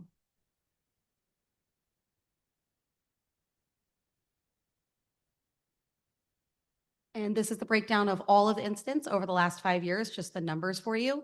So you can see in 23, 24, that violence spike there, and then it came back down last year back down to a little bit more of a normal number at 9. And then you can see our HIB numbers have kind of leveled out a little bit too. The HIVs between the last 3 years at 21, 28, and then 26 last year. And those are the confirmed HIBs. Are you able to identify whether the 29 violent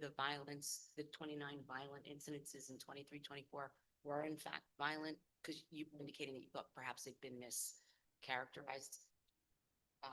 Were you able to get any answers in that? It might be hard. Yeah, it's hard to get the information Okay, in I there was just because curious. yeah, Okay. because each person, when they log it in and they just click violence. And Oh. so, So there's nothing else for you to go back and look at to see if that's. right, to see exactly what the Oh, incident was. understood. Okay, Yeah. that's good to know. Yeah, I just know that the incidents that I logged last year for violence. Understood. Yeah. Yeah, sure. Are there any other questions? So we don't have audit if they are correctly tagged or not? Like some sample random checks to make sure that those 29 were correctly marked as violence or not? What do you mean? Do you mean like As a somebody comes process. in to investigate each of the numbers? Not somebody comes in externally, but internally, do we have if something is being tagged incorrectly internally, do we have a process, or should we have a process where a second set of eyes should just randomly check a sample to make sure that like we go and randomly check bills to make sure that we have POs for those bills, we have invoices for those bills. So we don't check every bill, but if for every meeting, one of the board member goes in and checks random bills. Right. So if we are saying that these 29 may not have been violence and then somebody just may have checked them internally, should we have a process where randomly somebody's cross-checking that? Yeah, and actually, a lot of our code of conduct revisions have spoken this directly. We really know a lot about these incidences. And part of the reason why the code of conducts were revised was because there was an overclassification of, I observed this my first year here, that's the year that this counted for, where there was incidents that were being marked as fights when they were really more of like just kind of physically aggressive confrontations. And so we wanted to make sure that we cleaned up our codes of conduct to share that. Ms. Murphy, do you want to talk about your role in overseeing these Sure, things? we started this work last year. I think that it's important to note that there is a definition that the state uses to define violence for these reports. And it wasn't clear how different instances in our code of conduct violations actually align to that definition. And there's two separate places. So like any of you who have had children in the system understand that there's a place where we log discipline for students. There's a separate component in our student system where we log the information that goes specifically to this report. It's not as detailed. So that's part of the reason why it's hard to draw a line between where it's logged as discipline with the detail and how it got entered into that reporting section for the purposes of the state reporting. So I think that to answer your question about the audit, it's just it would be very time consuming, possible, but time consuming. But to that point, the work that we did starting last year and then continued over the summer was really aligning the three schools as far as secondary, 612, how we define our actual code of conduct so that when we're speaking this language, we're all identifying the same incidents under the same type of code of conduct violation. And then we want to step further to align it to policy and then also to what it aligns to with the state definitions for this purpose of reporting. Okay, and do we report how many incidents risen to a point where they became some sort of police report, or we had to get external authorities involved? Yes, yeah, in each of the reports for some of them, depending on what they're logged in, we have to log whether the. So police do were we have involved in. any data on that how many of these went to That that doesn't level? come up in the final tallies now.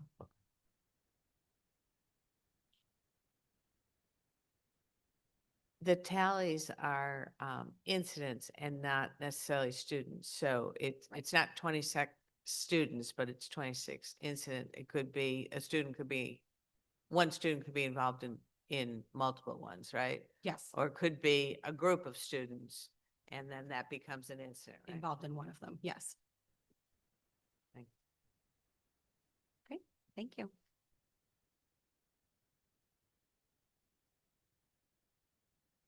All right, thank you very much, Ms. Tar. Thank you. Dr. Schwartz. Dr. Schwartz, can I just add a little notation here? In addition to there being a resolution for the board to accept the school self-assessments that go along with this reporting, they're also linked so that the public can view each of the school's self-assessments. So they're available for anyone to see. And in addition, we encourage anyone that has questions to come and ask during public comment regarding those public documents.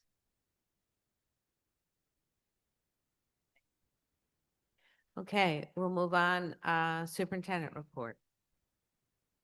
Yes, so I wanted to make sure that it was on everybody's calendar that we have the next superintendent coffee on November 13th. We had our coffee a couple weeks ago. Again, some really nice conversation.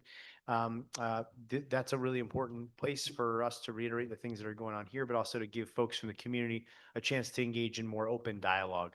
Always appreciate when folks are willing to come out and share with us. We had some representation at some conferences recently. We had some members of our team going to the school boards conference. I also attended a conference called Ed Tech Week. So we got a lot of good professional development going on. With respect to this agenda, I have a few announcements. There's a couple items that I want to bring up, if that's okay. You'll notice that we have on here a couple of some resolutions that might pique your interest. One of them is appointing a real estate broker for us to be able to work with. We're particularly interested in this because we have some programs and we have some need for some space for some of our programs. We've talked a lot about our STEPS program and how we love the location of the program, but we don't necessarily love the space as much as we possibly could. So we're open to some opportunities there. We also have some of our other special programs have opportunities to expand as well. So we want to, if opportunities arise, we want to be able to have a designee to be able to advise the board on potential lease agreements or potential purchase opportunities. And we did suffer some damage actually, unfortunately, in the STEP space right now. So our students have been displaced. They've been able to spend time here. It's been great having them here, but they don't have access to their facilities right now. So we're hoping to get them settled very quickly. I also had a couple of other items on the agenda that I wanted to point out. So first of all, under attendance at conferences this time around. I just mentioned conferences.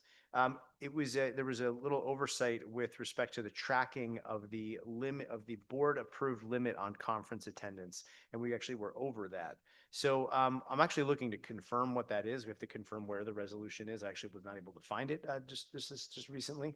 So we're going to find out exactly what that cap is. But basically the way it works is the board by policy has to place a maximum for travel costs and fees. So that's a different number than what's actually budgeted. Typically, you line them right at the same time. But then within the schools, people can make transfers if they want to prioritize professional development, or if there's an opportunity that comes up. And folks have been doing that. But there's an additional control that the board has, which is to set a maximum amount. So if the administration wants to exceed that maximum amount, then we need to come to you and ask for a resolution. So some of the transfers that were going on, we didn't have any accounts in negative balances, but we were exceeding that amount by like $2,000. So so we're checking the accounting. We think we're actually over accounting for some things in there. But either way, there are some events that are down the road that we just pushed off for another meeting. And in the meantime, we're going to do a full analysis of that line, and we'll come to you if we need a recommendation to increase that travel maximum.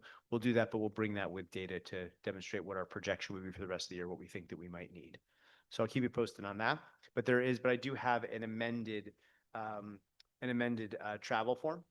And just to be clear, so you all have a copy of it, I think, in front of you? Yeah. You all received a copy of it? So there's nothing added to it. We just took a few items off that we're going to just move to a later agenda.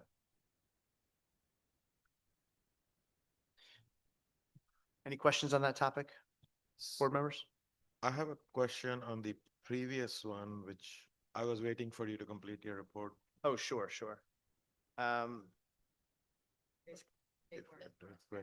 No, I'm sorry. They weren't struck through. They were just taken out. Yeah, so whatever you took off, you'd have to go back. Comes down, if you see the last page, the total cost for these conferences, 9,000, I think it was 11,000 before. Yeah, so you see that. well, we have $48 within the cap. No, understood. Yeah. Understood. We were beyond the cap, the maximum.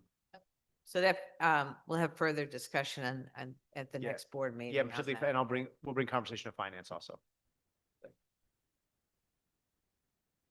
So we have a resolution on here in our participation in the state health benefits plan.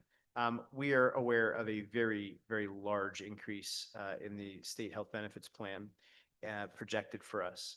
So we are making a good faith effort to try to transition our employees to a different private health benefit plan. The first step to that is to indicate we have to give 60 days notice that we would like to leave the state health benefit plan. So that is what this resolution is regarding. This doesn't mean that we won't have health insurance for our employees. If for some reason we're not happy with what we have out in market, we can rescind this declaration that we're leaving. But in the meantime, this is indication of our efforts to see if we could get a better rate, a lowering by going to a private plan, as per the bargaining agreement, with our professional associations. I'm sorry, my mic's cutting out, and I've been told that it's not a battery issue. Do you think it is a battery issue?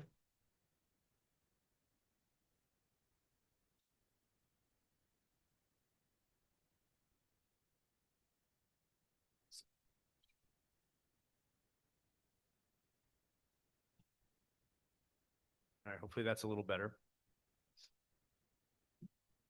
So just to be clear on that, Dr. Schwartz, for everybody, I mean, we're providing notice because we have to give the notice. But it Yes. doesn't obligate us to leave, because in finance, we still have to definitely dig into those numbers. Correct. So, Yeah. We'll be doing that due diligence when the time is right. Exactly.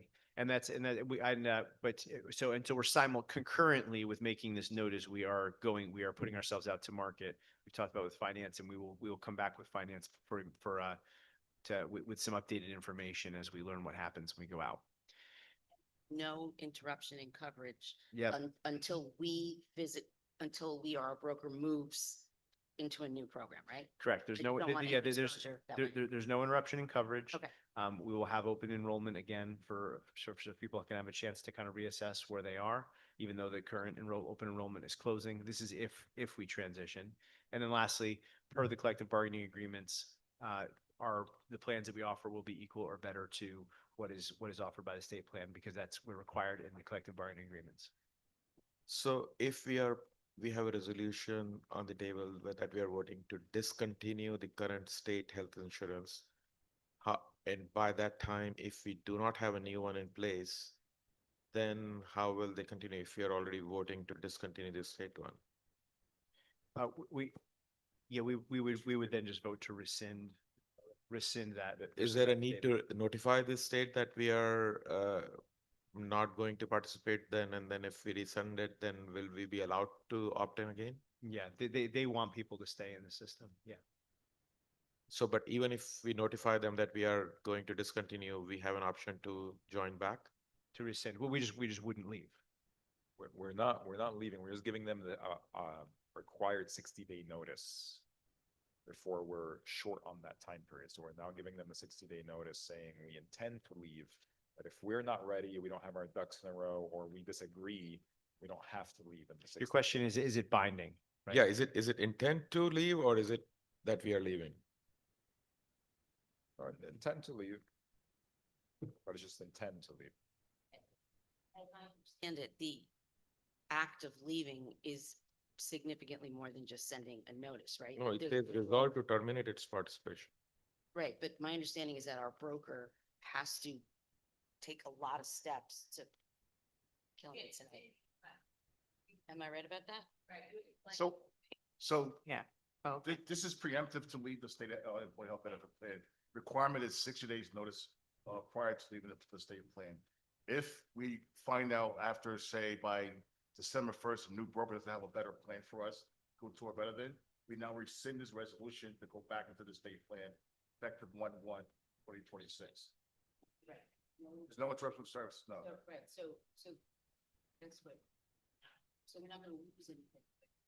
You're just opening the option for us to be able to move if we can find a plan that's more affordable. Right. Save us We're money. just covering our bases. Yeah, correct? because if we don't give this notice, then we're short, we'd have to wait 60 another days. year.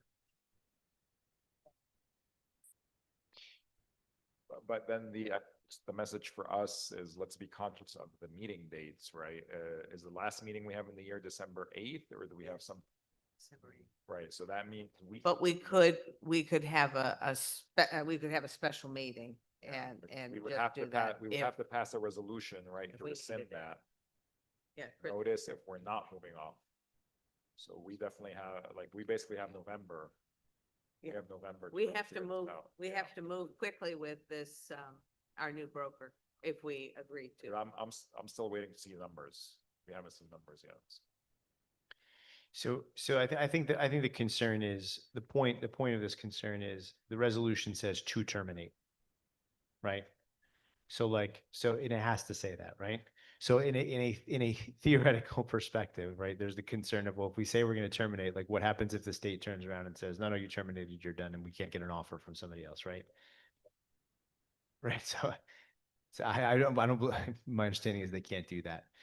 So the alternative, because I always love to have an alternative, the alternative is that we do not pass this resolution right now. We pass it in November, once we've had a chance to look at a market, but then we miss The 60 day time. then we can't, then we have to wait till February.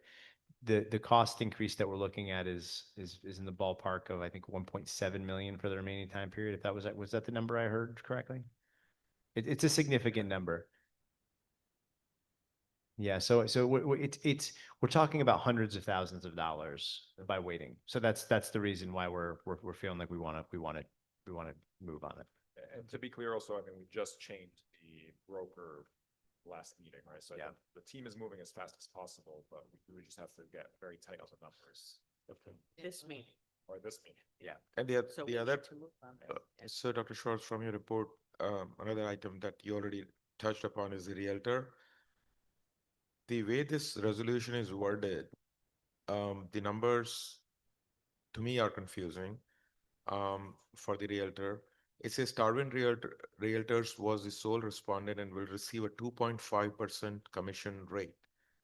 And then in the next one, in the purpose of the contract, we talk about both sale and or disposal or lease or purchase. So for sale or disposal, 2.5 seems too low. Most of them don't work at 2.5% because they may also have to give the buyer's agent's commission, which the selling party pays. And for purchase, if you're purchasing, then we don't pay that 2.5%, the seller pays, right? I know there were these litigation for realtors and there are new commission structures, but I think they just came down from 5 to 4. Not much has changed. It's still both buyers are getting it, sellers are paying it. So how this 2.5%, in what scenario is this 2.5%? And then if it is a percent, then how do we have a cost not to exceed 7,000? Well, Mr. Matthews, do you have any insights on that? I know you reviewed these bids.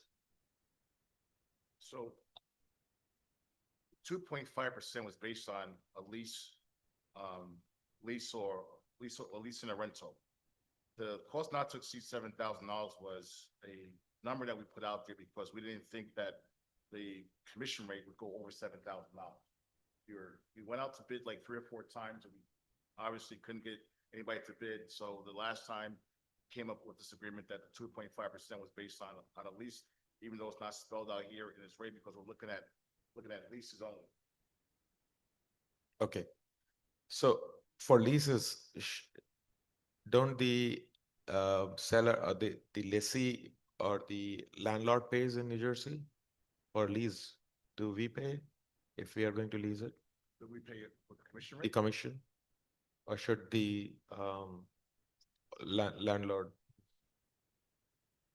A lot of times it could be yes, or it could be the landlord.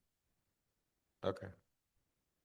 So it's 2.5% of the monthly rental or annual rental? I need to probably get more clarity on the commission rate, because I didn't get more clarity on the commission rate. So should we reword it to say as agreed, the commission rates as agreed by the business office and not to exceed 7,000 instead of saying 2.5% here? I'm not sure how the bid was structured, how the I need RFP was to probably- structured. Or should we hold it and put it on, Let's hold off on this and then. why don't we table it, Yes. get more information? Yeah, understand because it my better. understanding is that 7,000 is the accounting software Yeah. number, that what number should go there. Yeah. But these 2.5%, is it for a month rental, for 6-month rental, for a year? Like what is that? So. Okay. Okay, so we'll, when we go to finance, we'll move that into our November meeting. Okay? Thank you. I had some questions about that too, but I thought it was just about the leasing of it, the 2.5. So just about leases. Yeah. Idea. I'm not questioning the actual underlying resolution or the agent or anything. It's a good idea. You Yeah, pick yeah. local Ridgewood agent, which is all good. Yeah, just the right numbers in the resolution. Something else I forgot to add, going back to the state health benefit plan resolution, there was a line in here that was erroneous. I apologize for that. It said, we're canceling coverage for, and it says all active and retired employees. I'm not sure where that "and retired" came from. So that's being struck. Do you have some insights on that, Ms. Murphy? Yeah, so in some parts, it's like a standard resolution that could be used by municipalities as well that participate in state health. But municipalities have the option to have their retirees stay inside their own plan versus going into the state plan. So that could be where that standard language came from. But school districts at one time had that option and no longer. So all our retirees upon retirement go into the state plan. We no longer hold them or contribute costs. There's also some old laws out there that would allow retirees' spouses to come back onto plans if the spouse predeceased them. We do not have that in place. Most districts do not any longer have that in place. So that's where some of that old language would have come into play. So you're striking that Correct. from it? Yes, it's stricken on the. Oh, on this copy. Okay. I might have an old copy. Okay. Okay, thank you very much. A couple other items real quick. In the agreement for the cooperative sports program. One of our Eagle Eye board members caught that there's a line in there that says, and actually the copy that you all have, I just struck it through. It's on page, pages aren't numbered, but it's on the 1, 2, 3, 4, 5. It's under paragraph 7, yes, under funding. So I just changed the language. I just struck the language up just to make it match just what our expectations are. It previously said that there would be, and this was an agreement that has been used before, that our attorneys did approve, but they weren't fully aware of all the nuance of the details of what we were planning with this. So I just changed the language to read that each district will fund the program to the extent that they see fit, because each district retains that right to fund what they want or not. Our intention is to have it be parent paid for the time being. And there was a statement in here also about that the school districts would contribute to a set amount towards the ice rink. However, we're under the understanding that the ice time is being donated by a parent who's involved in the program. So, but the language here doesn't say that. So rather than run the risk, so rather than bring this resolution forward under false pretenses, I thought it was appropriate to just clarify that any other costs beyond what the district would see fit would be covered by the ice hockey parents. Okay? I think it gives us flexibility, it gives them flexibility, and it just trues up the agreement to what the understanding actually is. All the other language in here about transportation refers to who's responsible for those things, even including who's paying. What would happen is we are going to take the funds from parents who want their children to be a part of it. There's going to be booster clubs formed. The booster clubs are going to determine the tuition that's required to participate. We'll take those funds and then we'll evaluate it once the season has taken place, and we'll see where we are in terms of moving forward in the future. I notice under the NJSIAA application, so this is not, you're applying to be part of that. So this is not a club. This is No. going to be No, a board. it is going to be an Winter sport. NJSIAA sport. And the intention, even though it says we can do all levels in here, the intention is to run it as a JV team for the first year. But it will be an NJSIAA governed team, JV team. JV team, Yeah. right away. Yep, Oh, the wow. NJSIAA. But then they're eligible to participate in the NJSIAA leagues. Right. I guess you need that in order to get competition. Yeah, to be able to play. Yeah, I mean, I suppose that there schools might be willing to play with you on a. Yeah, but it's a cleaner system when the NJSAA Yeah, right. rules it, because that you're following all the same protocols and rules, referees, exactly. It's all the same standards, all the same protocols. This is JV, so there isn't a state championship structure to worry about. No, not to my knowledge. I didn't realize that we could join with another district. Yeah, it's a common method that's used when we're trying to launch a program. It's particularly common with female sports because sometimes you don't have as big of a critical mass to get a sport off the ground. So by operating with another school district, you can get enough numbers to make it work. I've seen this actually in my former district. They had the Madison Chatham girls ice hockey team, and then then once it was established, both programs grew sufficiently that they actually then just had their own teams. And now there's, well, at least last I knew, there's the Madison High School girls hockey team. So if it's in demand by the kids, then we can give it consideration. What color uniforms are they wearing? Oh, tough question. Tough question.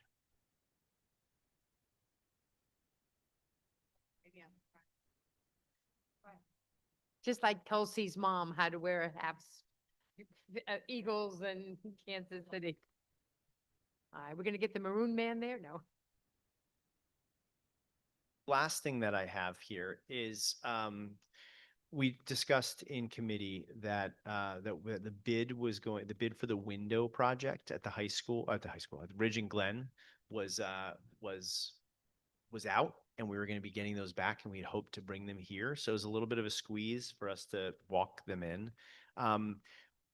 Mr. Matthews and his department did a thorough job in looking at well, first of all, our architects reviewed these and did confirm that we do have a lowest responsible bidder, which is the standard for these types of bids. So we don't have discretion. We have to go with the lowest bidder that matches all the responsibilities. We are under budget. And so we wanted to give the board an opportunity just to show or demonstrate our ability to turn this around quickly, the opportunity to talk about it and vote about it today if you want to. We did some additional due diligence. It does seem like the lowest responsible bidder, we're ready to go. Obviously, the sooner we move, the sooner we can order, and we're not subject to supply chain delays or any changes in tariffs, things like that. But at the same time, though, I don't know if the facilities committee would like an opportunity to just review this, and then we can always move it to the agenda in November. So I'll leave it to your comfort level. What, when you say that we're under budget, what was budgeted? I don't have that number in my head.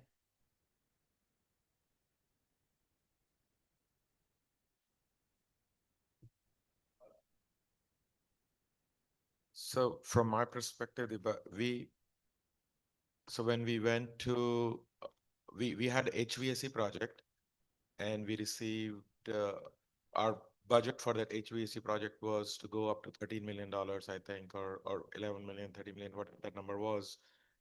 We came 4 or 5 million less there, right? For the HVAC project. So that's when it was determined that maybe we can use that remaining money and do the windows as part of this project, because these are single pane windows and our univents sit by the window. Was a case because they were redesigning that area anyway. They were working around those windows, that this can become part of that project. So that budget was, that original budget for HVAC project was our budget. So there was a saving of about $4 million. So that's our max that we can go to. So from this $2.3 million, we will be getting 66% back from the state.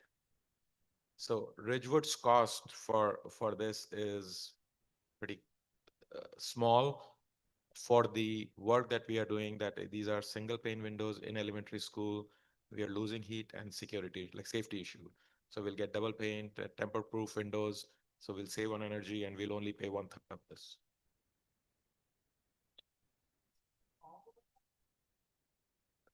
Well, all the All the single pane Ridge, it ones. would be the old section of Ridge, right? It Yeah. wouldn't be the new. All the single pane windows in Ridge and Glen. 2/3 paid by the state. 2/3, No, 60%? 34. Oh, I'm wrong. Yes. You just switched them. Yes, I switched them. Yeah. Yes, so thank you for correcting me. So we still pay 2/3. So when they, and just another, when they examined the windows, the, what is that, the caulking around the windows, right? They found some asbestos. So is that what alternate 1C is?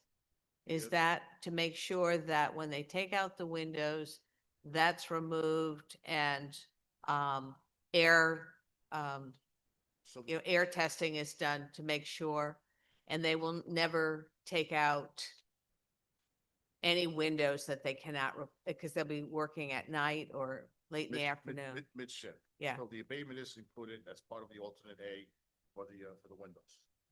I'm sorry. The abatement is included in the bid. So but what's, I think her question is what's alternate 1C? 286. 286,000. Yes. Alternate 1C. I don't Oh. have all that stuff in front of me right now. I apologize. I don't have it all in front of me. Yeah, so And since if we have some unanswered questions, maybe we'll just wait. But suffice to say that this is, it looks like we're heading in a good direction. It looks like we're under budget, so it's good news. Meeting, I'm sorry. Early November, yeah. Yeah, November 17th. Yep. Yeah. Got And it. we're okay waiting in terms of making sure that it doesn't delay the project or anything like that, because it's something we've been waiting. Well, I'm not thinking we need to delay it. Are you? I'm thinking Well, we should that's move okay. ahead. I'm just, We can move ahead with. The well, that's my windows. question Yeah, with approving the bid tonight. right. I just Right, want to because- make yeah, sure, we are approving. because we discussed. Oh, okay, so there's, Yeah. right, that was what I was, I know it's a walk-in and I know, we're considering it quickly, but there's no reason to be concerned that this is not a solid thing that we should. No, we have been approve. discussing it for couple of years now. Yeah. So we have talked about this in length, so, and we have 7 bidders, so, and this is the lowest possible bidder. Right, and this is it, and it's been Yep. duly vetted, so we're in good shape, Yes, correct? and state will vet Yes. it before they give their 34%, they will go through it. Okay, all right, I just, that's what I thought, okay, I think we should move it. So interested in moving it then tonight? I am. I am. I just, Yep. if you can just provide the answers to the board then, just what Yeah, that the ad plans were put up on alternate. Friday, I wasn't here, I apologize, I didn't get a chance to review, my first day back today, I apologize. Yep. I didn't get a chance to. No, I'm good with moving it. Yeah. Okay, great. That's good for me for now, unless anybody needs any, has it for me? We'll go to board committee reports. I know a lot of what we talked about is, we've already mentioned some of our committees already, but does finance have anything else they want to bring to the fore? Front? Okay. Are you all right? Yeah. Policy?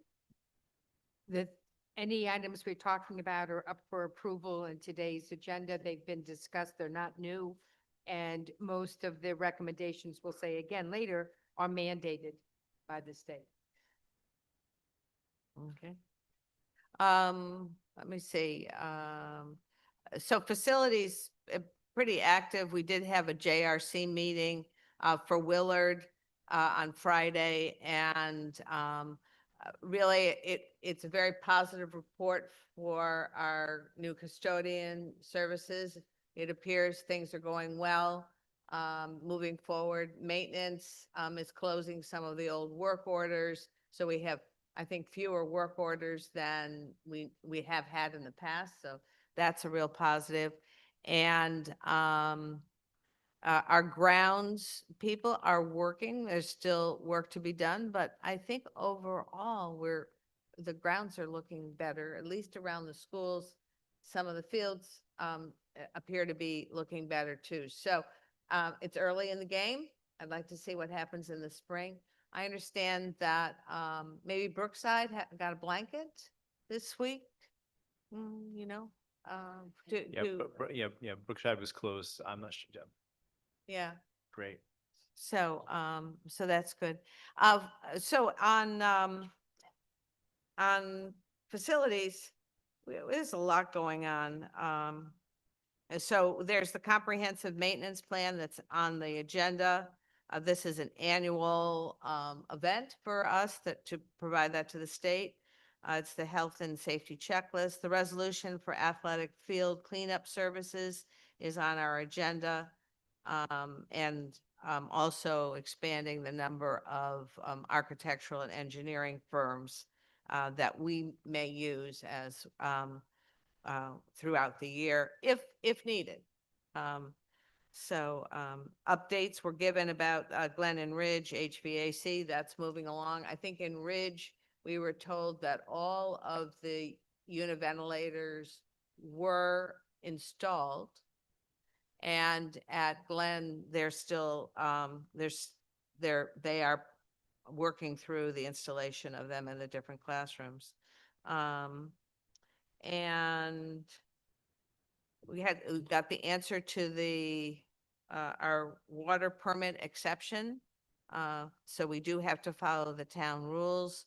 We have been discussing the solar panels and how we'll move forward, and that will be evaluated. They're still evaluating that, but there's movement on that. And I think that's it on that. You can see by the agenda, there's a lot that we went, but I think those were the big things. Sustainability, green, I think we already discussed this at the last meeting. We meet with the green team from Ridgewood or some of the members of that, and we're looking at table to table. We discussed that at the last meeting, so I don't need to do that. And in curriculum, we reviewed what was done during the Professional Development Day on October 12th, 15th, 13th. Okay, I was close. Columbus Day, or not. And then interesting, Dr. Fenwick, can you just explain Rosetta Stone and that use, if I'm not putting you on the spot? And there was another program we were buying to help support our English language learners. Certainly, it was Rosetta Stone and what was the other one?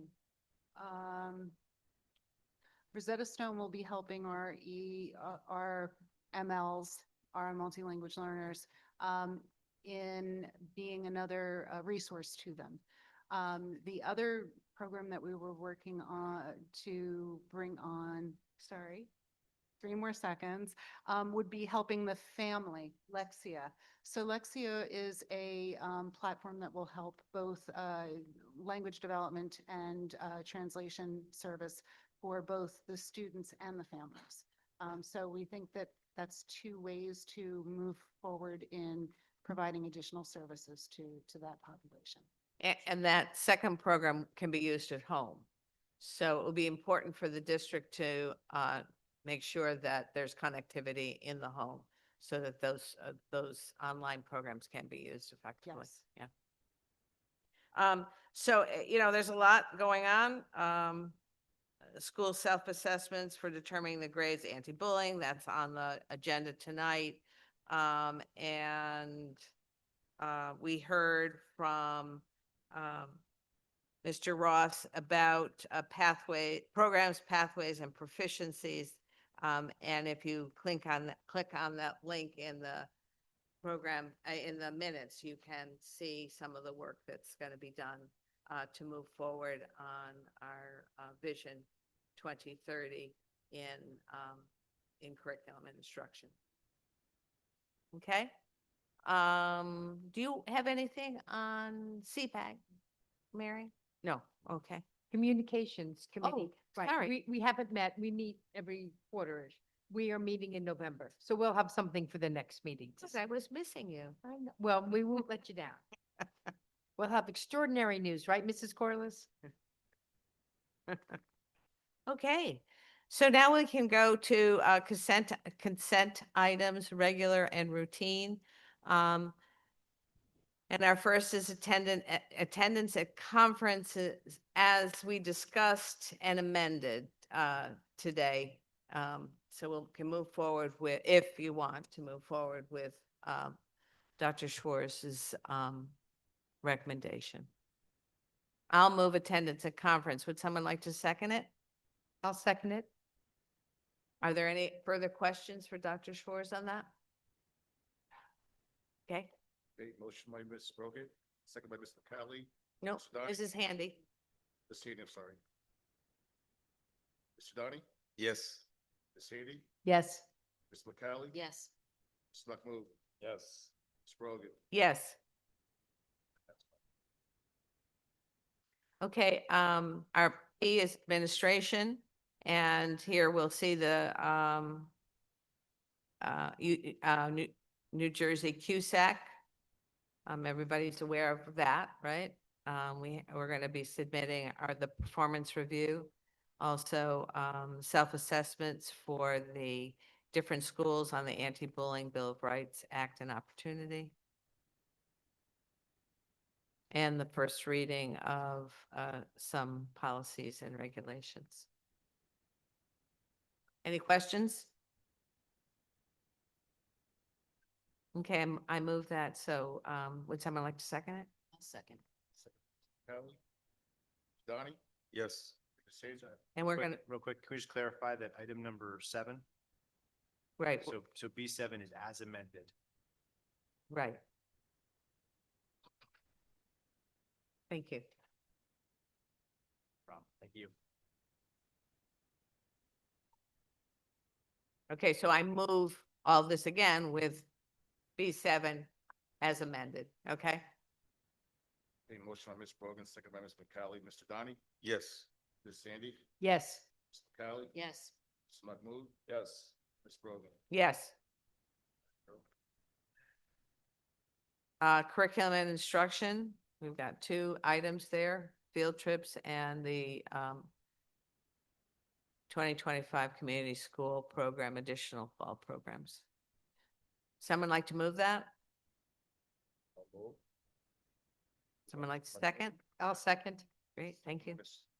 Andy? Mr. Donnie? Yes. Ms. Sandy? Yes.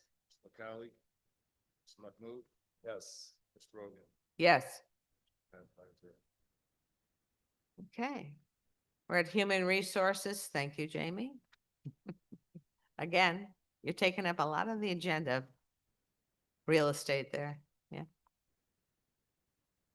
We do have one resignation for the purpose of retirement, which is Shannon Pia from grade 1 Somerville after 30 years of service to the district. I'm sure she'll be here at some point, right? When does that take place? Oh, January 1st. Okay. I move Human Resources. Would someone like to second it? Second it. By Ms. Sandy? Mr. Donnie? Yes. Ms. Sandy? Yes. Ms. McCalley? Mr. Mahmood? Yes. Ms. Rogan? Yes. Passed 5-0. Okay. Finance? More finance. Okay, moved by Mr. Mahmood, second by Ms. McCalley. Mr. Donnie? Yes. I think I'll just, before you do that, I will just read the restricted donations into the record. We have 6 elementary HSAs and the Ridgewood High School HSAs all donating for a very special event, I think. We have one author coming, Candace Fleming, and she'll be visiting all of our elementary schools, and she will also be working with our high school students. And I think she's in the district, was it, do you know, 3 or 4 days, maybe? Oh, maybe up to a week, okay. Okay, so that's exciting. And then we also gladly accept Hawes Dad's Night, $9,669.29, a gift in kind of 4 chairs, 1 table, and soft seating for readers at Hawes Elementary School. David Cow, $500, a gift in time, a gift in kind, a gift of digital cameras with lenses to be used by the RHS photography program. We have the RHS Band Association for $68.30 to be used to pay for the nurses' stipend for the marching band camp. And Travell Home and School Association, $640, a gift in kind of a field trip to the Storm King Art Center. And the Travell Home and School Association for $2,950, a gift in kind of the So Fun City Assembly. So we thank all for their generosity and so excited that the home and schools have certainly helped with the bringing in of Candace Fleming to work with our students. We're going to add to finance, right, oh no, that's that's not yet. Sorry, that's later. Right, that's not routine, yeah. So, are there any questions on finance? If not, we can go ahead and take a roll call. Okay, motion by Mr. Mahmood, second by Ms. McCalley. Mr. Donnie? Yes. Ms. Sandy? Yes. Ms. McCalley? Yes. Mr. Mahmood? Yes. Ms. Rogan? Yes. Resolutions and motions not included in consent agendas. Do we need to take these one by one, or are you okay if we move One by one. one by one? Is that how you'd like to do it? Okay. The first is approval of the award of contract for architectural engineering services as needed. And there were 7 proposals received, and 3 are being recommended as needed. So they're on the agenda. Would someone like to move that? Okay, Moved by Ms. McCalley. I'll second. Second by Ms. Rogan. Yes. Okay, Mr. Donnie? Abstain. Ms. Sandy? Yes. Ms. McCalley? Yes. Ms. Mahmood? Yes. Ms. Rogan? Yes. 4 yes, 1 abstention. B, approval of award of contract broker of record for health and prescription benefits. And after the committee reviewed all the proposals that were submitted, we are going with Atlas, right? Alamo, yeah, sorry. Alamo Insurance Group for broker of record. B. Moved by Ms. McCallum, is there a second? I'll second it. Second by Ms. Sandy. Questions? Hearing none. Mr. Donnie, Abstain. Sandy, Yes. Ms. McCallum, Yes. Ms. Mahmood. Yes. Ms. Rogan, Yes. 4 yes, 1 abstention. Just before we move on to the next one, I just want to compliment again Rich, you and your team, because we spent an entire day interviewing every one of the people that submitted a bid. And we had prepared questions, we put them through their paces. It was a great learning experience, but it was a very detailed analysis that we did, and it enabled us, I feel, to make a good decision, a really informed decision. And so I want to compliment Rich, you and your team, because a lot of work went into that. So I just wanted to say that. Thank you. Great. Approval of award of contract commercial realtor of record.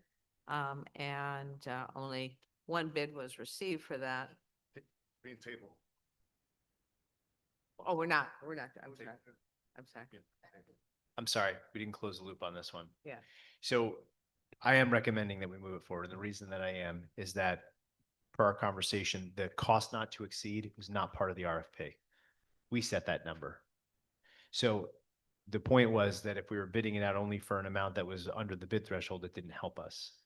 We don't want to, we want to set the number reasonably because we don't want to over allocate funds for this purpose. But this would give us flexibility if we had more cleanup needs. So is it 2.5% of the annual lease amount for? Oh, no, not that one. We're talking about the cleanup in the event of a flood, the flood. No, we're talking about, so we're going to hold C. Oh, I'm sorry. Nope. I'm yeah, ahead of us. Yeah, no. Well, there's commentary about D also, so. Yeah. So sorry about that. Holding. We're tabling and that's what I said. We're tabling C and we're moving it. Sorry about that. Uh-oh, it's getting late. Getting late. Sorry, guys. No, okay, so now we're at D. Okay, Are now we're at D. still at D, okay, sorry. So I didn't circle back. on that. Athletic field I cleanup. didn't circle back on this. My apologies. Our goal was to get was to quote work that we anticipate that we might have to do. That would be at an amount that's above the bid threshold.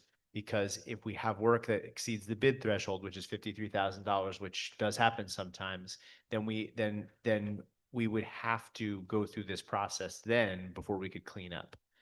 Or we'd have to use this one company that's on the state contract. We've worked with both companies because the last cleanup was under the state contract, and the company that has put in for the bid and has won the bid right now is our preferred company. So we're setting a cost not to exceed at $100,000. That way we're not held captive to the one state contract company when it's time to do our cleanup.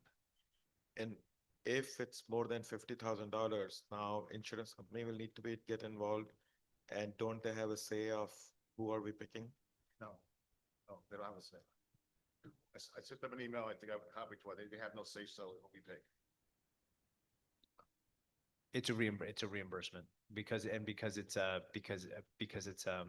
an emergent situation and there's potential health risks involved.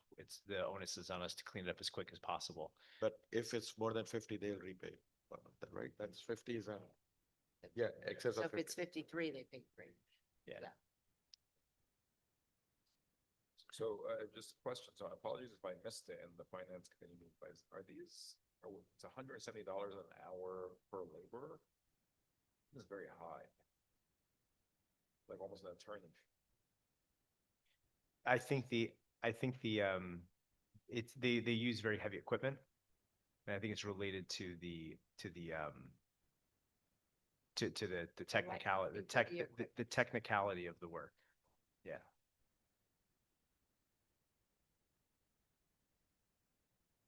Okay, we're ready for someone to move that, open for this bid? I move Lantec.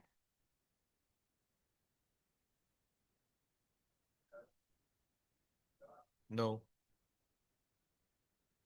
Yes. No. Yes.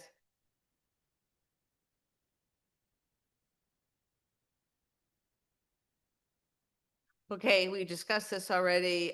E, approval, termination of the participation under the school, no, that's the state health benefits plan and the school education health benefit plan. I move.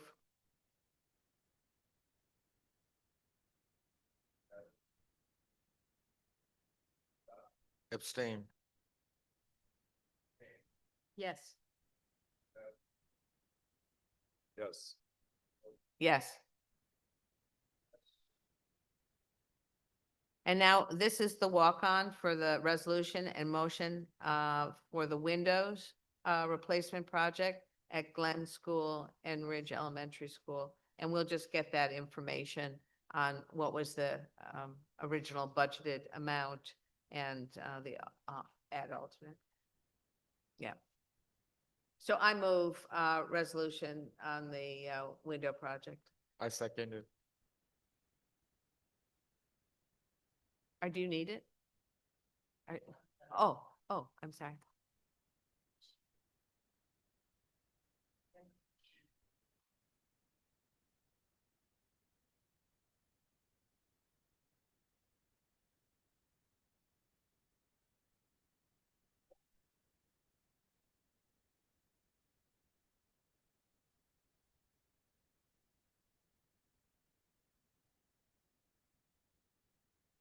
Yes, I just, I'll make the motion, yeah. I second it.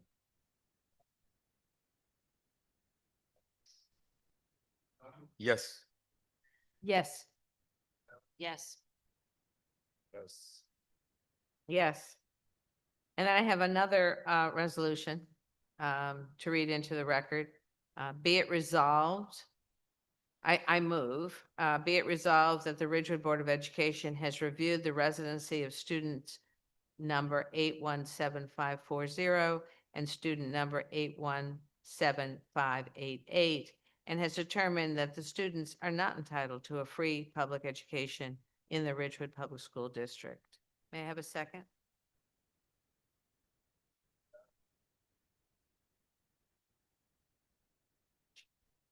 Yes or no? Give it to Rich. That's the resolution. So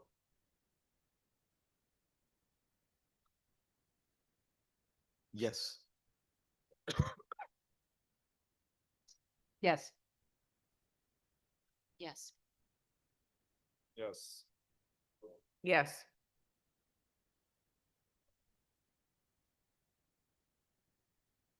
Okay, approval of bills, the rigid, so it's me. I did review all the bills and I move approval of the bills as listed on the agenda. Second. Yes. Yes. Yes. Yes. Yes. Board member announcements? Tonight was the Cambodia project at a fundraiser at Steel Wheel. And I stopped by before their early meeting tonight to get a little dinner. And a lot of people were coming in and we had a high turnout of some high school students and elementary school students all having dinner and talking about Cambodia. It was well attended. I got a text from my family saying it got busier after I left. And then the other thing, I did go, as mentioned by the students, the alumni ceremony. I went to that. I enjoy going to my alumni gatherings. And it was really nice to see the strong words and feelings that graduates from 1970s and 80s still have and the stories and all those things and how fondly they do feel about Ridgewood. So I was, I know some people and I was very surprised to meet in the casual part, how many people I've met before. And I didn't realize they had gone to, met in social situations or on the soccer field or on a home and school meeting or whatever. And they all went to Ridgewood High School and they've come back to raise their families here. And so it really makes me appreciate the work that we do here because it's for the students that are coming here now, we want them to have good experiences so they move back and want to have that for their families as they had when they were, in school. So it was very, very life affirming, and some of the things that these people have done are just really amazing. From a dog rescue to academics to, writing books and being on television. So it was really very, very rewarding. Great, great. And in that gist, and I brought the book because, and I'm glad Eli's here still. So, in 2020, in 2000 and 2001, we had a board, a student from the high school was our board rep, and his name is Michael Aaron Flicker. And he also has been very involved in bringing Super Science Saturday. He has a number of companies he's started. And yesterday he had a book launch. And it's Hacking the Human Mind. It's the behavioral science secrets behind 17 of the world's best brands. And the best brands are Kraft macaroni and cheese. Who knew that? 2 million boxes of Kraft macaroni and cheese fly off the shelf every day.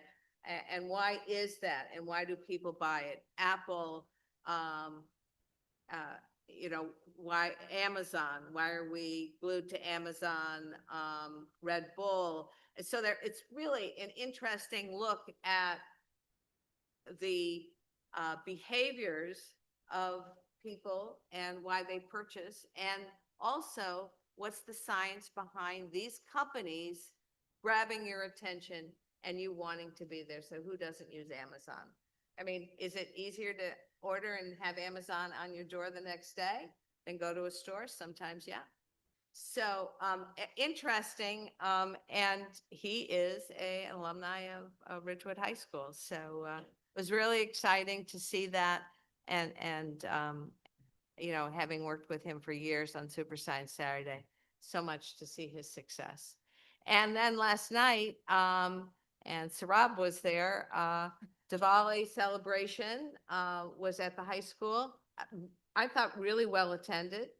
Great performances by little ones to the dads up there. So it was great. And I understand the food was terrific too. So congratulations to the committee that put that together. How many years is that? So this do you was know? 10th year. 10th year. Mhm. We started So, 2015. So it's great. Nothing else? Wanted to mention that the College Club has its annual used book sale, which is over break. Most of the books are between $1 and $3, and they are good current hardcover books, most of them. So it's in the basement of Somerville, and it's Thursday night. You can get early access for $25, and then you can go in and you buy what you want, or you just walk in Friday, Saturday, and Sunday.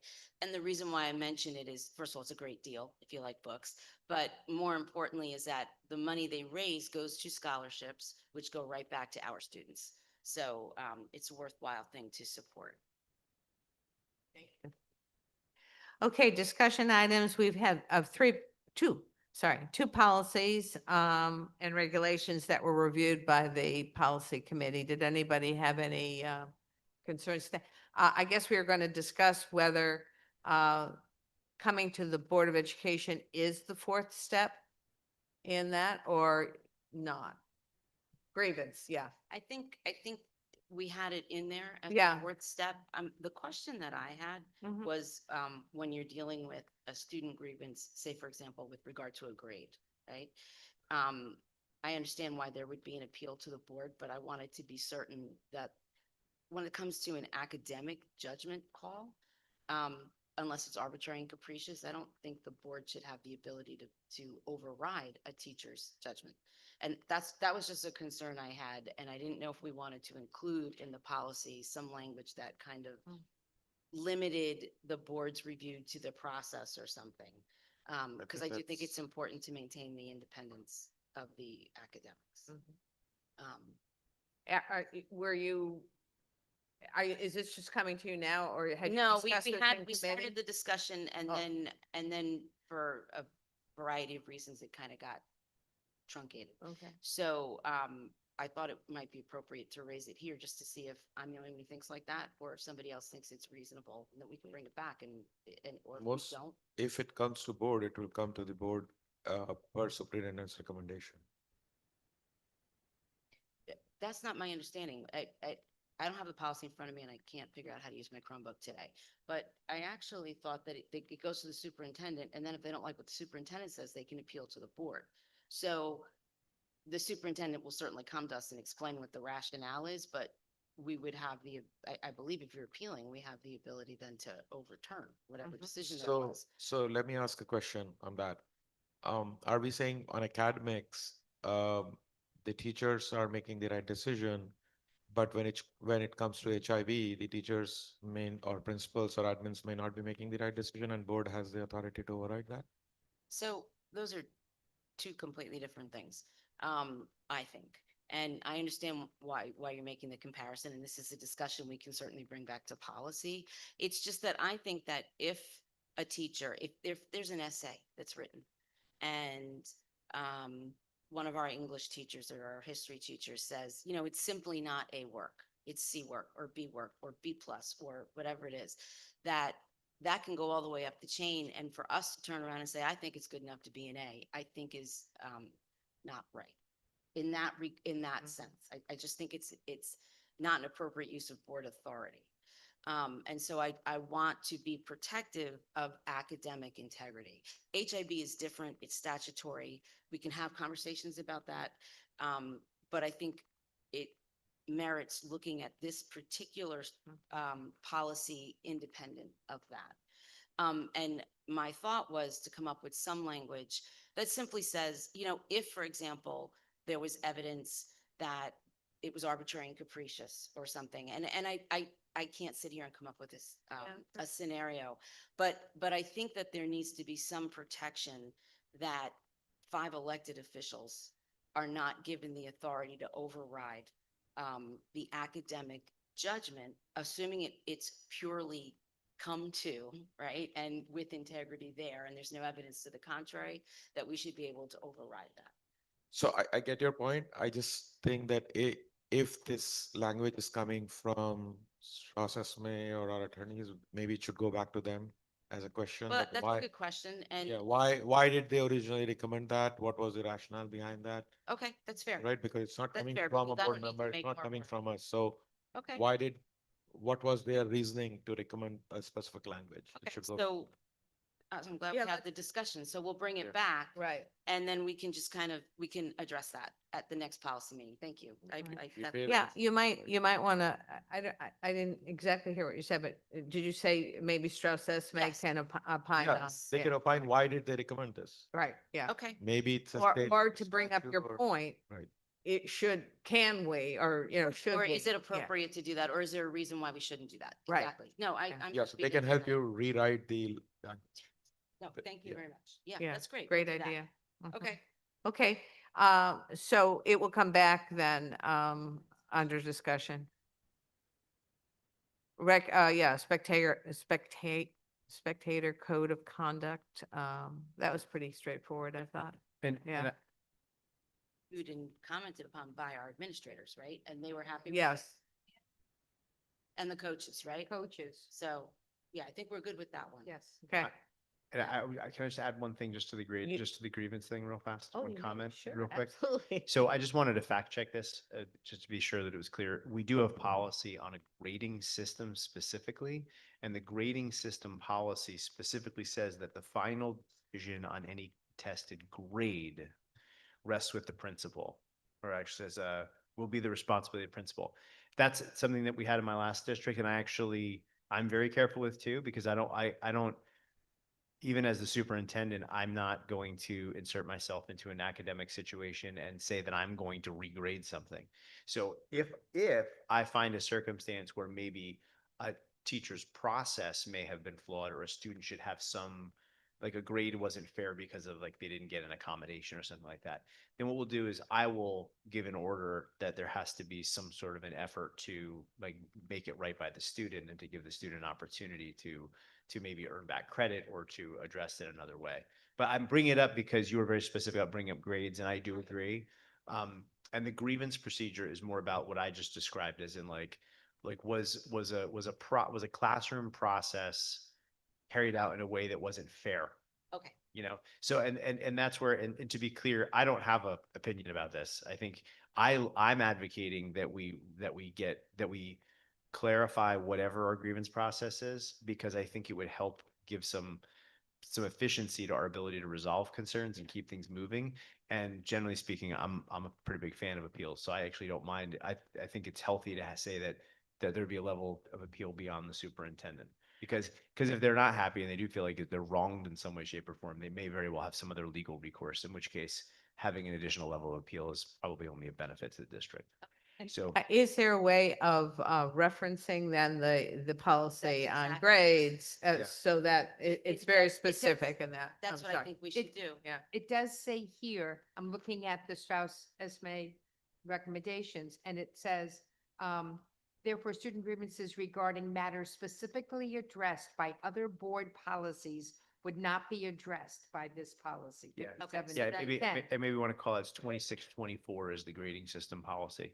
So we might just want to call that one out. Okay, and if we do that, then I'm good. And thank Right. you, I appreciate all that. That's very helpful. And the other step, after the board, the student has the right to appeal to the Commissioner of Education. Right, So that we're not the final, okay, there is Got it. another step. okay. So why don't you add that and then, Yeah. With just that, and then we'll bring that in November. Okay, Sounds great. Got it, Yep. thank you. thank you. This is a lot of activity policies had this year, I think. Yeah. Yeah, you're a geek, a policy geek. We're gonna move, acceptance of minutes, October 6th, regular public meeting minutes. I move that. All in favor? All right. Aye.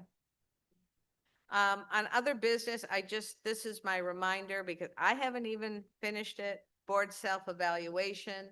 Yeah, I gave you a goal of beginning in November. All you people who wait to the last time, last minute. Oh, you did it already? Oh, good. I'm halfway. Okay. So if you were a last minute person who got their term paper done, you got another week. Okay. So this is just your reminder. We'll go to, unless there's any other business. Oh, moving right along. Okay, we'll go to comments from the public. There is none in the audience. If there's any, online.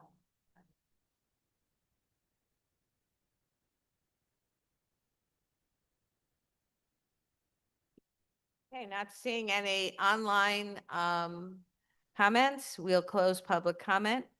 And I make a motion to adjourn the meeting.